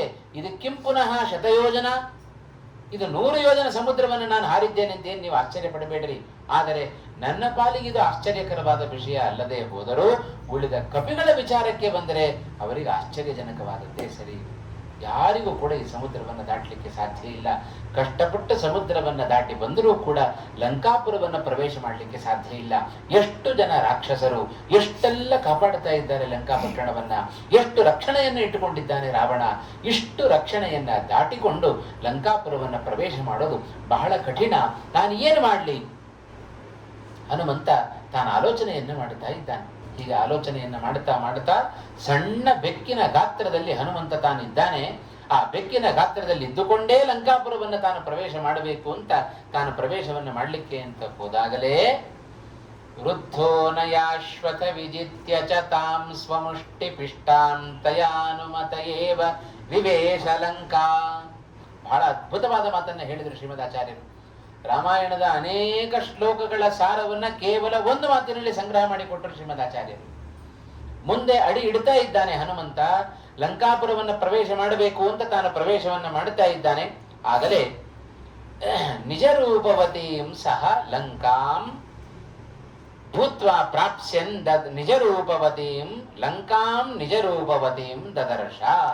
ಸಹ ಹನುಮಾನ್, ಹನುಮಂತ ಇನ್ನೇನು ಮುಂದೆ ಹೋಗಬೇಕು, ಅಷ್ಟರ ಒಳಗೆ ಆ ಲಂಕೆಗೆ ಅಭಿಮಾನಿ ದೇವತೆ, ಅವಳ ಹೆಸರು ಲಂಕಿಣಿ ಅಂತ ನಾವು ಕೇಳ್ತಾ ಇದ್ದೇವೆ. ಆ ಲಂಕಿಣಿ ಹನುಮಂತನಿಗೆ ಎದುರಾಗ್ತಾ ಇದ್ದಾಳೆ. ಸಾಕ್ಷಾತ್ ಲಂಕೆಗೆ ಅಭಿಮಾನಿಯಾದ ದೇವತೆ ಆ ಹನುಮಂತನಿಗೆ ಎದುರಾಗಿ ಹೇಳ್ತಾ ಇದ್ದಾಳೆ, ಯಾರು ನೀನು? ಇಷ್ಟು ಸಣ್ಣ ಕಪಿಯಾಗಿ ಸಣ್ಣ ರೂಪದಿಂದ ನೀನು ಪ್ರವೇಶವನ್ನು ಮಾಡ್ಲಿಕ್ಕೆ ಹೊರಟಿದ್ದಿ. ವಾಲ್ಮೀಕಿಗಳು ಬಹಳ ಚೆನ್ನಾಗಿ ವರ್ಣನೆ ಮಾಡುತ್ತಾರೆ. ಬೆಕ್ಕಿನ ಗಾತ್ರದಲ್ಲಿ ಹನುಮಂತ ತಾನು ಶರೀರವನ್ನು ಪಡೆದುಕೊಂಡಿದ್ದರೂ ಕೂಡ ಹನುಮಂತನ ಸೌಂದರ್ಯಕ್ಕೆ ಕಿಂಚಿತ್ತೂ ಕೂಡ ಕಡಿಮೆ ಆಗಲಿಲ್ಲ. ಎಷ್ಟು ಸುಂದರ ಹನುಮಂತನ! ಈಗಿನ ಕಾಲದ ಕಪಿಗಳನ್ನು ನೋಡಿಬಿಟ್ರೆ ನಮಗೆ ಅಸಖ್ಯ ಬರೋದು ಉಂಟು. ಆದರೆ ವಾಯುದೇವರ ರೂಪ, ಕಪಿ ರೂಪ, ಅದು ಅಸಹ್ಯಕರವಾದ ರೂಪ ಅಲ್ಲ. ಭಗವಂತನ ರೂಪ ಅದು ಅಸಹ್ಯಕರವಾದ ರೂಪ ಅಲ್ಲ. ಭಗವಂತ ಯಾವ ಅವತಾರವನ್ನು ತೆಗೆದುಕೊಂಡರೂ ಕೂಡ ಜ್ಞಾನಾನಂದಮಯವಾದದ್ದೇ ಶರೀರ ಅವನದ್ದು. ಮತ್ಸ್ಯ ರೂಪನಾಗಲಿ, ಈಗಿನ ಕಾಲದ ಮತ್ಸ್ಯವನ್ನು ನೋಡಿದರೆ ಮುಚ್ಕೊಂಡು ಹೋಗ್ತೇವೆ. ವರಾಹ ರೂಪವನ್ನು ತಾಳಿದ ಭಗವಂತ, ವರಾಹವನ್ನು ನೋಡಿದರೆ ನಮಗೆ ಎಷ್ಟು ಅಸಖ್ಯ ಬರುತ್ತೆ. ಹಾಗಾದ್ರೆ ಭಗವಂತನ ವರಾಹ ರೂಪ ಅಷ್ಟು ಅಸಖ್ಯವೋ? ಅಷ್ಟು ಅಸಖ್ಯ ರೂಪ ಅಂತ ಆಗಿದ್ದಿದ್ರೆ ನಾವ್ಯಾಕೆ ತಿರುಪತಿಗೆ ಹೋದ ಕೂಡಲೇ ಅದರ ದರ್ಶನ ಮಾಡ್ತಾ ಇದ್ದೆವು? ಇಲ್ಲಿಂದ ವರಾಹ ರೂಪ ದರ್ಶನ ಮಾಡ್ಲಿಕ್ಕೆ ಶ್ರೀಮುಷ್ಟ ತನಕ ಯಾಕೆ ಹೋಗ್ತಾ ಇದ್ದೇವೆ ನಾವು? ಭಗವಂತನ ರೂಪಗಳು ಯಾವ ರೂಪಗಳು ಕೂಡ ಅದು ಅಸಖ್ಯ ಅಲ್ಲ, ಎಲ್ಲವೂ ಕೂಡ ಸಖ್ಯವಾದ ರೂಪಗಳೇ. ಜ್ಞಾನಾನಂದಮಯವಾದ ಶರೀರ, ಮತ್ತು ನೋಡಬೇಕು ಅಂತ ಅನ್ನಿಸುವ ಶರೀರ ಅದು ಭಗವಂತನ ಶರೀರ. ಹಾಗೆ ವಾಯುದೇವರ ಶರೀರವೂ ಕೂಡ ಹಾಗೆ ಕಪಿಯಾಗಿದ್ದರೂ ಕೂಡ, ಸಣ್ಣ ಬೆಕ್ಕಿನ ಗಾತ್ರದಲ್ಲಿ ತನ್ನ ಶರೀರವನ್ನು ಪಡೆದುಕೊಂಡಿದ್ದರೂ ಕೂಡ ಹನುಮಂತನ ಶರೀರ ಅದು ನೋಡ್ಲಿಕ್ಕೆ ಬಹಳ ಸುಂದರವಾಗಿತ್ತು. ಆ ಸುಂದರವಾದ ಕಪಿಯನ್ನ ನೋಡಿ ಆ ಲಂಕಿಣಿ ಕೇಳ್ತಾ ಇದ್ದಾಳೆ, ಯಾರು ನೀನು ಅಂತ ಕೇಳಿ. ಯಾರು ನೀನು? ಯಾತಕ್ಕೋಸ್ಕರ ಲಂಕಾಪಟ್ಟಣಕ್ಕೆ ಬಂದಿದ್ದಿ? ನನ್ನ ಅಪ್ಪಣೆ ಇಲ್ಲದೇನೆ ನೀನು ಲಂಕಾಪುರವನ್ನ ಪ್ರವೇಶ ಮಾಡಲಿಕ್ಕೆ ಸಾಧ್ಯ ಇಲ್ಲ ಅಂತಂದು ಬಿಟ್ಲು ಲಂಕಿಣಿ. ಅಂತ ಆ ಅಧಿಕಾರದ ವಾಣಿಯನ್ನ ವಾಯುದೇವರ ಮುಂದೆ, ಹನುಮಂತನ ಮುಂದೆ ಆಡ್ತಾ ಇದ್ದಾಳೆ. ಇದು ಸಾಧ್ಯವೋ? ಇಡೀ ಜಗತ್ತನ್ನೇ ತಮ್ಮ ಅಂಕೆಯಲ್ಲಿ ಇಟ್ಟುಕೊಂಡವರು ವಾಯುದೇವರು. ಪ್ರತಿಯೊಬ್ಬರನ್ನೂ ಕೂಡ ತಮಗಿಚ್ಛೆ ಬಂದಂತೆ, ಭಗವಂತನ ಇಚ್ಛಾನುಸಾರವಾಗಿ ತಮಗೆ ಇಚ್ಛೆ ಬಂದಂತೆ ಆಡಿಸುವ ವ್ಯಕ್ತಿಗಳು ವಾಯುದೇವರು. ಅವರ ಅಪ್ಪಣೆ ಇಲ್ಲದೆ, ಅವರ ಕೆಲಸ ಇಲ್ಲದೆ ಒಂದು ಸಣ್ಣ ಉಸಿರನ್ನು ಕೂಡ ನಾವು ಆಡ್ಲಿಕ್ಕಾಗೋದಿಲ್ಲ, ಉಸಿರನ್ನು ಬಿಡ್ಲಿಕ್ಕಾಗೋದಿಲ್ಲ, ಉಸಿರನ್ನು ತೆಗೆದುಕೊಳ್ಳಿಕ್ಕಾಗೋದಿಲ್ಲ. ಹೀಗೆ ಇಡೀ ಜಗತ್ತಿನ ಸಮಗ್ರ ನಿರ್ವಹಣೆಯನ್ನು ಮಾಡ್ತಾ ಇದ್ದಾರೆ ವಾಯುದೇವರು. ಬಹಳ ದೊಡ್ಡ ಸಾಮರ್ಥ್ಯ ವಾಯುದೇವರ ಸಾಮರ್ಥ್ಯ. ಕೇವಲ ಭಗವಂತ ತನ್ನ ಕಡೆಗಣ್ಣಿನಿಂದ ಲಕ್ಷ್ಮೀದೇವಿಗೆ ಆದೇಶ ಮಾಡುತ್ತಾನೆ. ಆ ಭಗವಂತನ ಕಣ್ಣೋಟವನ್ನ ಅರ್ಥ ಮಾಡಿಕೊಂಡ ಲಕ್ಷ್ಮೀದೇವಿ ತಾನು ಕಣ್ಸನ್ನೆ ಮಾಡುತ್ತಾಳೆ. ಯಾರಿಗೆ? ವಾಯುದೇವರಿಗೆ ಕಣ್ಸನ್ನೆ ಮಾಡುತ್ತಾಳೆ. ಜಗತ್ತನ್ನ ನೀನ್ ನಡೆಸುವು ಅಂತ ತನ್ನ ಮಗನಾದ ವಾಯುದೇವರಿಗೆ ಹೇಳ್ತಾಳೆ.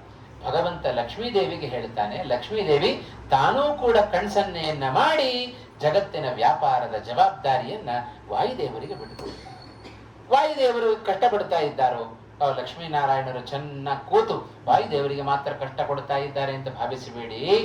ಲಕ್ಷ್ಮೀದೇವಿ ಕಣ್ಸನ್ನೆಯ ಮೂಲಕ, ಕಣ್ಣನ್ನು ಮಿಟುಕಿಸುವುದರ ಮೂಲಕ ಜವಾಬ್ದಾರಿಯನ್ನು ವಾಯುದೇವರಿಗೆ ಕೊಟ್ಟರೆ, ವಾಯುದೇವರು ಕೂಡ ಅಷ್ಟೇ ಸರಳವಾಗಿ ತಮ್ಮ ಕಣ್ಸನ್ನೆಯ ಮೂಲಕ ಕಣ್ಣು ಮಿಡುಕಿಸುವುದಷ್ಟೇ ಸರಳವಾಗಿ ಜಗತ್ತಿನ ವ್ಯಾಪಾರವನ್ನು ಮಾಡ್ತಾರೆ. ಇದು ವಾಯುದೇವರ ಸಾಮರ್ಥ್ಯ. ಎಷ್ಟು ಕೆಲಸ ಮಾಡುತ್ತಾರೆ ವಾಯುದೇವರು! ಹನುಮಂತನ ಸಾಮರ್ಥ್ಯ ಏನು, ವಾಯುದೇವರ ಸಾಮರ್ಥ್ಯ ಏನು? ಅಂತಿಂತ ಸಾಮರ್ಥ್ಯ ಅಲ್ಲ. ಸಕಲ ಜೀವನನ್ನು ಏನು ಭಗವಂತನಿಂದ ಸೃಷ್ಟರಾಗಿದ್ದಾರೆ ವಾಯುದೇವರು, ಆ ಎಲ್ಲ ಜೀವರಾಶಿಗಳ ಆಗು ಹೋಗುಗಳನ್ನ, ಲೆಕ್ಕಾಚಾರಗಳನ್ನ ಮಾಡುವ ಜವಾಬ್ದಾರಿ ಅದು ವಾಯುದೇವರ ಜವಾಬ್ದಾರಿ. ಇಷ್ಟು 1 ಗಂಟೆ ಕೂತ್ಕೊಂಡು ಪುರಾಣವನ್ನ ಕೇಳ್ತಾ ಇದ್ದೇವೆ. ನಮಗೆ ಎಷ್ಟು ಪುಣ್ಯ ಬಂತು, ಎಷ್ಟು ಪಾಪ ನಾಶ ಆಯಿತು, ಇದೆಲ್ಲ ಲೆಕ್ಕ ಹಾಕಬೇಕೋ ಬೇಡ? ಇಲ್ಲಿ ಇಷ್ಟು ಜನ ನಾವು ಕೂತಿದ್ದೇವೆ, ಎಲ್ಲರೂ ಒಂದೇ ರೀತಿಯ ಕೇಳ್ತಾರೋ? ಕೇಳೋದಿಲ್ಲಲ್ಲ. ಏನೋ 1 ಗಂಟೆಯ ಅವಧಿಯಲ್ಲಿ ಒಂದು ಅರ್ಧ ಗಂಟೆ ಹೊರಗೆ ಹೋಗಿರುತ್ತೆ. ದೇಹ ಇಲ್ಲ, ದೇಹ ಇಲ್ಲೇ ಇರುತ್ತೆ, ಮನಸ್ಸು ಮಾತ್ರ ಹೋಗಿರುತ್ತೆ. ಅದಕ್ಕೆ ಕಟ್ ಮಾಡ್ತಾರೆ ವಾಯುದೇವರು. ಹಾಗಾದ್ರೆ ದೇಹ ಮಾತ್ರ ಕೂಡಿಸಿದ್ದಿ ಅಂತ ಆದ್ರೆ ನಿನಗೆ 10% ಮಾತ್ರ ಫಲ. ಹಾಗಾಗಿ ದೇಹ ಮನಸ್ಸು ಎರಡನ್ನೂ ನೀನು ಕೊಟ್ಟಿದ್ದಿ ಉಪನ್ಯಾಸಕ್ಕೆ ಅಂತ ಆದರೆ ಅದಕ್ಕೆ 100ರಷ್ಟು ಫಲ. ಹಾಗಾಗಿ ನಮಗೆ ಗೊತ್ತಾಗೋದಿಲ್ಲ, ದೇಹ ಮಾತ್ರ ನೋಡ್ತಾ ಇರುತ್ತೆ, ಕಣ್ಣು ಮನಸ್ಸು ನೋಡ್ತಾ ಇರುತ್ತೆ, ದೇಹವೂ ಇಲ್ಲೇ ಕೂತಿರುತ್ತೆ, ಆದರೆ ಮನಸ್ಸು ಮಾತ್ರ ಹೊರಗಡೆ ಸಂಚಾರ ಮಾಡ್ತಾ ಇರುತ್ತೆ. ಆದರೆ ಮನಸ್ಸಿನ ವೇಗವನ್ನ, ಮನಸ್ಸಿನ ಸಂಚಾರವನ್ನ ಅರ್ಥ ಮಾಡಿಕೊಳ್ಳುವ ಸಾಮರ್ಥ್ಯ ಅದು ವಾಯುದೇವರಿಗಿರುವ ಸಾಮರ್ಥ್ಯ. ಹಾಗಾಗಿ ಯಾರ್ಯಾರಿಗೆ ಎಷ್ಟೆಷ್ಟು ಪುಣ್ಯವಂತು, ಎಷ್ಟು ಪಾಪದ ನಾಶ ಆಯಿತು, ಎಷ್ಟು ಪಾಪದ ನಾಶಕ್ಕೆ ಎಷ್ಟು ಪುಣ್ಯವನ್ನ ಕೊಡಬೇಕು, ಇದೆಲ್ಲ ಲೆಕ್ಕ ಹಾಕೋದು ಸಾಧಾರಣವೋ? ಇದು ಒಬ್ಬರ ಇಬ್ಬರ ಜೀವರಾಶಿಗಳು ಒಂದೊಂದು ಯೋನಿಯಲ್ಲಿ 84 ಲಕ್ಷ ಯೋನಿಗಳು, ಒಂದೊಂದು ಯೋನಿಗಳಲ್ಲಿಯೂ ಕೂಡ ಕೋಟಿ ಕೋಟಿ ಸಂಖ್ಯೆಯಲ್ಲಿ ಜೀವರಾಶಿಗಳು ಹುಟ್ಟಿಕೊಂಡಿದ್ದಾರೆ. ಆ ಎಲ್ಲ ಜೀವರಾಶಿಗಳ ಆಗು ಹೋಗುಗಳನ್ನ ಲೆಕ್ಕಾಚಾರ ಇಡಬೇಕು ಅಂತ ಆದರೆ ಎಷ್ಟು ಕಷ್ಟ. ಏನೋ ಒಂದು ಎಕ್ಸಾಮ್ ಬಂದಿದೆ, ನಮಗೆ ಒಂದು 6 ಪೇಪರ್ ಇರೋದು, ಒಂದೊಂದು ಪೇಪರ್ ಕಳೆದಾಗಲ್ಲ ಹಬ್ಬ ಒಂದು ಪೇಪರ್ ಮುಗಿತು ಅಂತ ಹೇಳಿ ತಲೆ ಬಿಸಿ ಕಳ್ಕೊಳ್ಳೋ ಜನ ನಾವು. ಜವಾಬ್ದಾರಿ ತಗೊಳ್ಳೋದು ಎಷ್ಟು ಕಷ್ಟ ಇದೆ ಅಂಥದ್ರಲ್ಲಿ ಇಡೀ ಸಕಲ ಜೀವರಾಶಿಗಳ ಜೀವ ಸಮೂಹದ ಜವಾಬ್ದಾರಿಯನ್ನು ವಾಯುದೇವರು ಹೊತ್ತಿದ್ದಾರೆ ಅಂದ್ರೆ ಎಷ್ಟು ದೊಡ್ಡ ಕೆಲಸ. ಇಷ್ಟು ಕೆಲಸ ದೊಡ್ಡದಾದರೂ ಕೂಡ ಯಾವ ಶ್ರಮ ಇಲ್ಲದೆ ನಿಭಾಯಿಸುವ ಜವಾಬ್ದಾರಿಯ ಕೆಲಸವನ್ನ ನಿಭಾಯಿಸುವ ತಾಕತ್ತು ಅದು ವಾಯುದೇವರಿಗಿರುವ ತಾಕತ್ತು. ಹಾಗಾಗಿ ನಿಸ್ಸೀಮ ಪೌರುಷ ಬಲಂ ಅಂತ ಶ್ರೀಮದಾಚಾರ್ಯರು ಹೇಳಿದ್ದು. ವಾಯುದೇವರ ಸಾಮರ್ಥ್ಯ ಆಯಾಸವಿಲ್ಲದ ಸಾಮರ್ಥ್ಯ ವಾಯುದೇವರ ಸಾಮರ್ಥ್ಯ. ಎಷ್ಟು ಕೆಲಸವನ್ನ ಮಾಡಿದರೂ ಕೂಡ ಒಂದೇ ಇಲ್ಲೇ ತೆಗೆದುಕೊಂಡ್ರಿ, ವಾಲ್ಮೀಕಿಗಳು ಅದನ್ನು ನಿರೂಪಣೆ ಮಾಡುತ್ತಾರೆ. ಇಷ್ಟು ಹಾರಿ ಬಂದು ಎಷ್ಟು 100 ಯೋಜನೆ ವಿಸ್ತೃತ ಸಮುದ್ರ ಅದನ್ನ ಹಾರಿ ಆ ಲಂಕಾಪಟ್ಟಣದಲ್ಲಿ ಬಂದು ಇಳಿದಾಗ ಅಬ್ಬಾ ಅಂತ ಒಂದೇ ಒಂದು ನಿಟ್ಟುಸಿರು ಹನುಮಂತನ ಬಾಯಿಂದ ಬರಲಿ. ಆಯಾಸ ಆದರಲ್ವ ನಿಟ್ಟುಸಿರು ಬರೋದು. ನಾವು ಚೆನ್ನಾಗಿ ಒಂದು ಅರ್ಧ ಗಂಟೆ ಓಡಿಬಿಟ್ರೆ ಅಥವಾ ಏನಾದರೂ ಅರ್ಧ ಗಂಟೆ ಕಷ್ಟಪಟ್ಟು ಶ್ರಮಪಟ್ಟು ಕೆಲಸ ಮಾಡಿಬಿಟ್ರೆ ಅಬ್ಬಾ ಅಂತ ನಮ್ಮ ಬಾಯಿಂದ ನಿಟ್ಟುಸಿರು ಬರುತ್ತೆ. ಸುಧಾರಿಸ್ಕೊಂಡ್ಬಿಡ್ತ ಕೆಲಸ ಮಾಡಿದ್ದ ಅರ್ಧ ಗಂಟೆ, ವಿಶ್ರಾಂತಿ 1.5 ಗಂಟೆ. ಹಾಗಾಗಿ ಅದಕ್ಕಿಂತ ಡಬಲ್ ನಮಗೆ ವಿಶ್ರಾಂತಿ ಬೇಕು. ಆದರೆ ಇಷ್ಟು ವಿಸ್ತೃತವಾದ ಸಮುದ್ರವನ್ನ ಹಾರಿ ಬಂದರೂ ಕೂಡ ಹನುಮಂತ ಕಿಂಚಿತ್ತೂ ಕೂಡ ಅವನಲ್ಲಿ ಆಯಾಸ ಕಾಣಲಿಲ್ಲ. ಅದಕ್ಕೆ ಶ್ರೀಮದಾಚಾರ್ಯ ಹೇಳುವಾಗ ಅವಿಶ್ರಮ, ವಿಶ್ರಾಂತಿಯೇ ಬೇಕಾಗಿಲ್ಲ ಹನುಮಂತನಿಗೆ, ಶ್ರಮವೇ ಆಗೋದಿಲ್ಲ ಹನುಮಂತನಿಗೆ. ಇಂಥ ಸಾಮರ್ಥ್ಯವನ್ನು ಹೊಂದಿದ ಆ ಹನುಮಂತನನ್ನ ಯಾರು ನೀನು ಅಂತ ಅಧಿಕಾರದ ವಾಣಿಯಲ್ಲಿ ಕೇಳ್ತಾ ಇದ್ದಾಳೆ ಲಂಕಿಣಿ. ಏನು ಮಾಡಬೇಡ ಹನುಮಂತ, ಸಣ್ಣ ಬೆಕ್ಕಿನ ಗಾತ್ರದಲ್ಲಿದ್ದರೂ ಕೂಡ ಆ ರಾಕ್ಷಸಿಯ ಶರೀರ ಬಹಳ ದೊಡ್ಡ ಶರೀರ. ಆದರೆ ಹನುಮಂತ ಸಣ್ಣ ಬೆಕ್ಕಿನ ಗಾತ್ರದಲ್ಲಿದ್ದರೂ ಕೂಡ ತನ್ನ ಅಂಗೈಯ ತಲದಿಂದ ಸುಮ್ಮನೆ ಹೀಗೆ ಪರಿಪೂರ್ಣ ಬಲ ಹಾಕಲಿಲ್ಲ, ಸುಮ್ಮನೆ ಹೀಗೆ ತಟ್ಟಿದ ಅಷ್ಟೇ. ಮರುಕ್ಷಣದಲ್ಲಿ ವೃದ್ಧೋ ನಯಾಶ್ವತ ವಿಜಿತ್ಯ ಚ ತಾಂ ಸ್ವಮುಷ್ಟಿ ಪಿಷ್ಟಾಂ ತಯಾನುಮತಯೇವ ವಿವೇಶ ಲಂಕಾಂ. ಕೇವಲ ಹನುಮಂತ ಸುಮ್ಮನೆ ಏನು ಮಾಡಿದ್ದು, ತನ್ನ ಮುಷ್ಟಿಯನ್ನ ಚೆನ್ನಾಗಿ ಬಿಗಿದು ಸುಮ್ಮನೆ ಅವಳನ್ನ ಸ್ಪರ್ಶ ಮಾಡಿದ ಹನುಮಂತ ಅಷ್ಟೇ. ಅವಳಿಗೆ ಗುದ್ದನ್ನೇನು ಕೊಡ್ಲಿಲ್ಲ ಹನುಮಂತ, ಸುಮ್ಮನೆ ಸ್ಪರ್ಶ ಮಾಡಿದ್ದು ಮಾತ್ರ ಅಂತ ಶ್ರೀಮದಾಚಾರ್ಯರನ್ನು ಉಲ್ಲೇಖ ಮಾಡುತ್ತಾ ಇದ್ದಾರೆ. ಅಷ್ಟಕ್ಕೇನೆ ವೃದ್ಧ ಅನಯ, ಯಾವುದರಿಂದ ಸ್ವಮುಷ್ಟಿ ಪಿಷ್ಟಾಂ ವೃದ್ಧ, ತನ್ನ ಮುಷ್ಟಿಯ ಏಟಿನಿಂದ ಅವಳು ಪಿಷ್ಟ ಅಂದ್ರೆ ಹಿಟ್ಟಿನಿಂದಾಗ್ಬಿಟ್ಟಿದ್ದಾಳೆ. ಸುಮ್ಮನೆ ಮುಟ್ಟಿದ್ದು ಮಾತ್ರ ಹನುಮಂತ, ಏನು ಬಲ ಕೊಟ್ಟು ಹೊಡಿಲಿಲ್ಲ ಹನುಮಂತ, ಯಾರಿಗೂ ಬಲ ಪ್ರಯೋಗ ಮಾಡಲಿಲ್ಲ. ಮುಂದೆ ರಾವಣನಿಗೂ ಇಂಥ ಪ್ರಸಂಗ ಬರುತ್ತೆ ಯುದ್ಧಕಾಂಡದಲ್ಲಿ. ಶ್ರೀಮದ್ ಆಚಾರ್ಯ ಬಹಳ ಚೆನ್ನಾಗಿ ವರ್ಣನೆ ಮಾಡುತ್ತಾರೆ. ಪ್ರಾರಂಭದಲ್ಲಿ ಹನುಮಂತನ ಜೊತೆಗೇ ಯುದ್ಧಕ್ಕೆ ಬರ್ತಾನೆ ರಾವಣ. ಹನುಮಂತನಿಗೆ ಎದುರಾದಾಗ ಒಂದು ಮಾತು ಹೇಳ್ತಾನೆ, ಇಬ್ರು ಮುಷ್ಟಿ ಯುದ್ಧ ಮಾಡಬೇಕು. ಮುಷ್ಟಿ ಯುದ್ಧ ಮಾಡುವಾಗ ರಾವಣ ಹೇಳ್ತಾನೆ, ಮೊದಲು ನೀನು ಗುದ್ದು ಅಂತಂದ. ಹನುಮಂತ ಹೇಳ್ತಾನೆ, ಮೊದಲು ನಾನು ಗುದ್ದೋದಿಲ್ಲ, ನೀನು ಗುದ್ದು ಅಂತಂದ. ಅವಾಗ ರಾವಣ ತನ್ನ ಎಲ್ಲ ದೇಹದ ಬಲ, ತನ್ನ ವರಬಲ, ಎಲ್ಲ ಬಲವನ್ನು ಕೂಡಿಸಿಕೊಂಡು ಹನುಮಂತನಿಗೆ ಗುದ್ದಿದ. ಹನುಮಂತನ ಕಿಂಚಿತ್ತೂ ಕೂಡ ವಿಕಾರ ಆಗಲಿ. ನಂತರದಲ್ಲಿ ಹನುಮಂತನ ಸರದಿ ಬಂತು. ಹನುಮಂತನ ಸರದಿ ಯಾವ ಬಲವನ್ನು ಪ್ರಯೋಗ ಮಾಡಲಿಲ್ಲ. ಸುಮ್ಮನೆ ಹನುಮಂತ ಏನು ಮಾಡಿದ, ತನ್ನ ಸುಮ್ಮನೆ ಮುಷ್ಟಿಯಿಂದ ರಾವಣನ ತಲೆಗೆ ಒಮ್ಮೆ ಹೀಗೆ ಗುದ್ದಿದ ಅಷ್ಟೇ. ಸುಮ್ಮನೆ ಮುಟ್ಟಿದ್ದು. ನಾವು ಮಕ್ಕಳಿಗೆ ಮಾಡ್ತೇವೆ ನೋಡಿ, ಕೈ ಎತ್ತೋದು ಮಾತ್ರ ಜೋರಾಗಿ ಕೈ ಎತ್ತಿದೀವಿ, ಸುಮ್ಮನೆ ಕೆನ್ನೆ ಮುಟ್ತೇವೆ, ಕೆನ್ನೆ ಸವರೋದು ಅಂತ ಹೇಳ್ತಾರಲ್ಲ, ಹಾಗೆ ಹನುಮಂತ ಮಾಡಿದ. ಆ ಕೆನ್ನೆ ಸವರಿದ ಮಾತ್ರಕ್ಕೆ ರಾವಣ 10 ತಲೆಯಿಂದ ರಕ್ತ ಕಾರ್ಕೊಂಡು ಮೂರ್ಛಿತನ ಕೆಳಗಡೆ ಬಿದ್ದ. ಮೊದಲೇ ಏನಾದರೂ ಹನುಮಂತ ಗುದ್ದು ಬಿಟ್ಟಿದ್ದಿದ್ರೆ ರಾವಣ ಮೇಲೆ ಹೇಳ್ತಲೇ ಇರಲಿಲ್ಲ ಅಂತ. ಅದಕ್ಕೆ ಮೊದಲು ರಾವಣನಿಗೆ ಅವಕಾಶ ಕೊಟ್ಟ, ಮೊದಲು ನೀನು ಪ್ರಯೋಗ ಮಾಡು ಅಂತ. ಇದು ಹನುಮಂತನ ಸಾಮರ್ಥ್ಯ. ಹಾಗಾಗಿ ಲಂಕಿಣಿಯಲ್ಲಿಯೂ ಕೂಡ ಅದೇ ಕೆಲಸವನ್ನು ಮಾಡಿದ್ದು. ಲಂಕಿಣಿಗೂ ಕೂಡ ಹನುಮಂತ ಸುಮ್ಮನೆ ಗುದ್ದನ್ನ ಕೊಟ್ಟಿದ, ಮುಟ್ಟಿದಟ್ಟೆ ಹೊರತು ಆ ಹನುಮಂತ ನಿಜವಾದ ತನ್ನ ಬಲ ಪ್ರಯೋಗವನ್ನು ಮಾಡಲಿಲ್ಲ. ಅಷ್ಟಕ್ಕೇನೆ ಪಿಷ್ಟಳಾಗಿ ಅತ್ಯಂತ ದುಃಖಿತಳಾಗಿ ಆ ಲಂಕಿಣಿ ಕೆಳಗಡೆ ಬೀಳ್ತಾ ಇದ್ದಾಳೆ. ಯಾವಾಗ ಒಬ್ಬ ಕಪಿಯಿಂದ ತನಗೆ ಸೋಲಾಯಿತೋ ಕೂಡಲೇ ಚತುರ್ಮುಖ ಬ್ರಹ್ಮದೇವರ ಮಾತು ಆ ಲಂಕಿಣಿಗೆ ಜ್ಞಾಪಕ ಬಂದಂತೆ. ಲಂಕಿಣಿಯೂ ಕೂಡ ಚತುರ್ಮುಖ ಬ್ರಹ್ಮದೇವರ ವರ ಇದೆ. ಯಾವಾಗ ನಿನಗೆ ಒಂದು ಕಪಿಯಿಂದ ಸೋಲಾಗುತ್ತೋ ಆಗ ಲಂಕಾಪಟ್ಟಣಕ್ಕೆ ಆಪತ್ತು ಬಂತು ಅಂತ ತಿಳಿದುಕೋ ಅಂತ ಬ್ರಹ್ಮದೇವರು ಒಂದು ಮಾತನ್ನು ಹೇಳಿಬಿಟ್ಟಿದ್ದಾರೆ ಲಂಕಿಣಿಗೆ. ಆ ಮಾತು ಲಂಕಿಣಿಗೆ ಕೂಡಲೇ ಜ್ಞಾಪಕ ಬಂತು. ಸಣ್ಣ ಕಪಿ, ಆ ಕಪಿಯಿಂದ ಇವತ್ತು ನಾನು ಸೋತಿದ್ದೇನೆ, ಏನು ಮಾಡಲಿಲ್ಲ ಹನುಮಂತ, ಸುಮ್ಮನೆ ತನ್ನ ಹಸ್ತ ಸ್ಪರ್ಶವನ್ನು ಮಾಡಿದ ಮಾತ್ರಕ್ಕೆ ಇವತ್ತು ನಾನು ಸೋತು ಸುಣ್ಣವಾಗಿದ್ದೇನೆ ಅಂತ ಹೇಳಿದರೆ ಲಂಕಾಪಟ್ಟಣಕ್ಕೆ ವಿಪತ್ತು ಸನಿಹದಲ್ಲಿದೆ ಅಂತ ಅರ್ಥ ಮಾಡ್ಕೊಂಡ್ಬಿಟ್ಲು ಲಂಕಿಣಿ. ತಡಿಲಿಕ್ಕೆ ಹೋಗಲಿಲ್ಲ. ಹನುಮಂತನ ಸಾಮರ್ಥ್ಯ ನೋಡ್ರಿ. ಯಾವ ಲಂಕಿಣಿಯಿಂದ ತಾನು ತಡೆದಿದ್ದಳೋ ಲಂಕಿಣಿ, ಅದೇ ಲಂಕಿಣಿ ಹನುಮಂತನಿಗೆ ಪ್ರವೇಶಕ್ಕೆ ಅನುಮತಿಯನ್ನು ಕೊಡ್ತಾ ಇದ್ದಾಳೆ. ಹೋಗಪ್ಪ ಒಳಗಡೆ ಹೋಗು ಅಂತ ಅನುಮತಿಯನ್ನ ಕೊಟ್ಲು. ಇದೇ ವಾಯುದೇವರ ಸಾಮರ್ಥ್ಯ. ವಾಯುದೇವರಿಗೆ ಪ್ರಾಣ ಅಂತ ಹೆಸರು, ಹೌದೋ ಇಲ್ಲ? ವಾಯುದೇವರಿಗೆ ಪ್ರಾಣ ಅಂತ ಯಾಕೆ ಹೆಸರು ಬಂದದ್ದು? ಪ್ರಾಣ ಶಬ್ದದ ಅರ್ಥ ಏನು? ಅನಚೇಷ್ಟಾಯಾಮ್ ಅನ್ನುವ ಧಾತುವಿನಿಂದ ನಿಷ್ಪನ್ನವಾದ ಶಬ್ದ ಅದು. ಪ್ರಾಣ ಅಂದ್ರೆ ಸರ್ವ ಪ್ರೇರಕ ಅಂತ ಅರ್ಥ. ಎಲ್ಲರನ್ನ ಪ್ರೇರಿಸುವ ವ್ಯಕ್ತಿ ಅವ ಪ್ರಾಣ. ಆದ್ದರಿಂದಲೇ ವಾಯುದೇವರಿಗೆ ಪ್ರಾಣ ಪ್ರಾಣ ಅಂತ ಹೆಸರು ಬಂದದ್ದು. ಎಲ್ಲರನ್ನ ಪ್ರೇರಿಸುವ ಶಕ್ತಿ ಒಳಗಡೆಯಿಂದ ಹೊರಗಡೆಯಿಂದ ಅದು ಹನುಮಂತನಿಗೆ ಬಹಳ ಚೆನ್ನಾಗಿದೆ. ಅದನ್ನ ಲಂಕಿಣಿಯ ವಿಚಾರಕ್ಕೆ ತೋರಿಸಿಕೊಟ್ರು ವಾಯುದೇವರು. ಹೊರಗಡೆ ನಿಂತದ್ದು ಅದೇ ಪ್ರಾಣ, ಒಳಗಡೆಯಿಂದ ಲಂಕಿಣಿಯ ಒಳಗೆ ಪ್ರೇರಣೆ ಮಾಡಿದ್ದು, ಬಿಡುವಂತೆ ಅನಾಯಾಸವಾಗಿ ಒಳಗಡೆ ಬಿಡುವಂತೆ ಮಾಡಿದ್ದು, ಪ್ರೇರಣೆಯನ್ನು ಮಾಡಿದ್ದು ಅದೇ ಹನುಮಂತ ದೇವರೇ. ಆದ್ದರಿಂದಲೇ ಅವರಿಗೆ ಪ್ರಾಣ ಪ್ರಾಣ ಅಂತ ಹೆಸರು ಬಂದದ್ದು. ಹಾಗಾಗಿ ಪ್ರತಿಯೊಬ್ಬ ಜೀವನನ್ನ ಪ್ರಾಣ ರೂಪದಿಂದ ತಮ್ಮ ದೇಹದ ಒಳಗೆ ಪ್ರವೇಶವನ್ನ ಮಾಡಿ ಪ್ರಾಣ ರೂಪದಿಂದ ಎಲ್ಲ ಜೀವನನ್ನ ನಿರ್ವಹಣೆ ಮಾಡುತ್ತಾ ಇರೋದು ಅದೇ ವಾಯುದೇವರು. ಹಾಗಾಗಿ ಪ್ರಾಣ ಅಂದ್ರೆ ಪ್ರಕೃಷ್ಟವಾಗಿ ಎಲ್ಲರನ್ನ ಪ್ರೇರಿಸುವ ವ್ಯಕ್ತಿ ಅವ ಹನುಮಂತ. ಆದ್ದರಿಂದ ಅವರನ್ನ ಪ್ರಾಣ ಪ್ರಾಣ ಅಂತ ಕರೀತಾರೆ. ಹೀಗೆ ಹನುಮಂತ ತಾನು ರಾತ್ರಿಯ ಸಮಯದಲ್ಲಿ ಲಂಕೆಯ ಎಲ್ಲ ಪರಿಸರವನ್ನ ತಾನು ಆಲೋಚನೆ ಮಾಡಿದ. ಏನ್ ಮಾಡಬೇಕು ಮುಂದೆ ಆಲೋಚನೆ ಮಾಡ್ತಾ ಇದ್ದ ಹನುಮಂತ.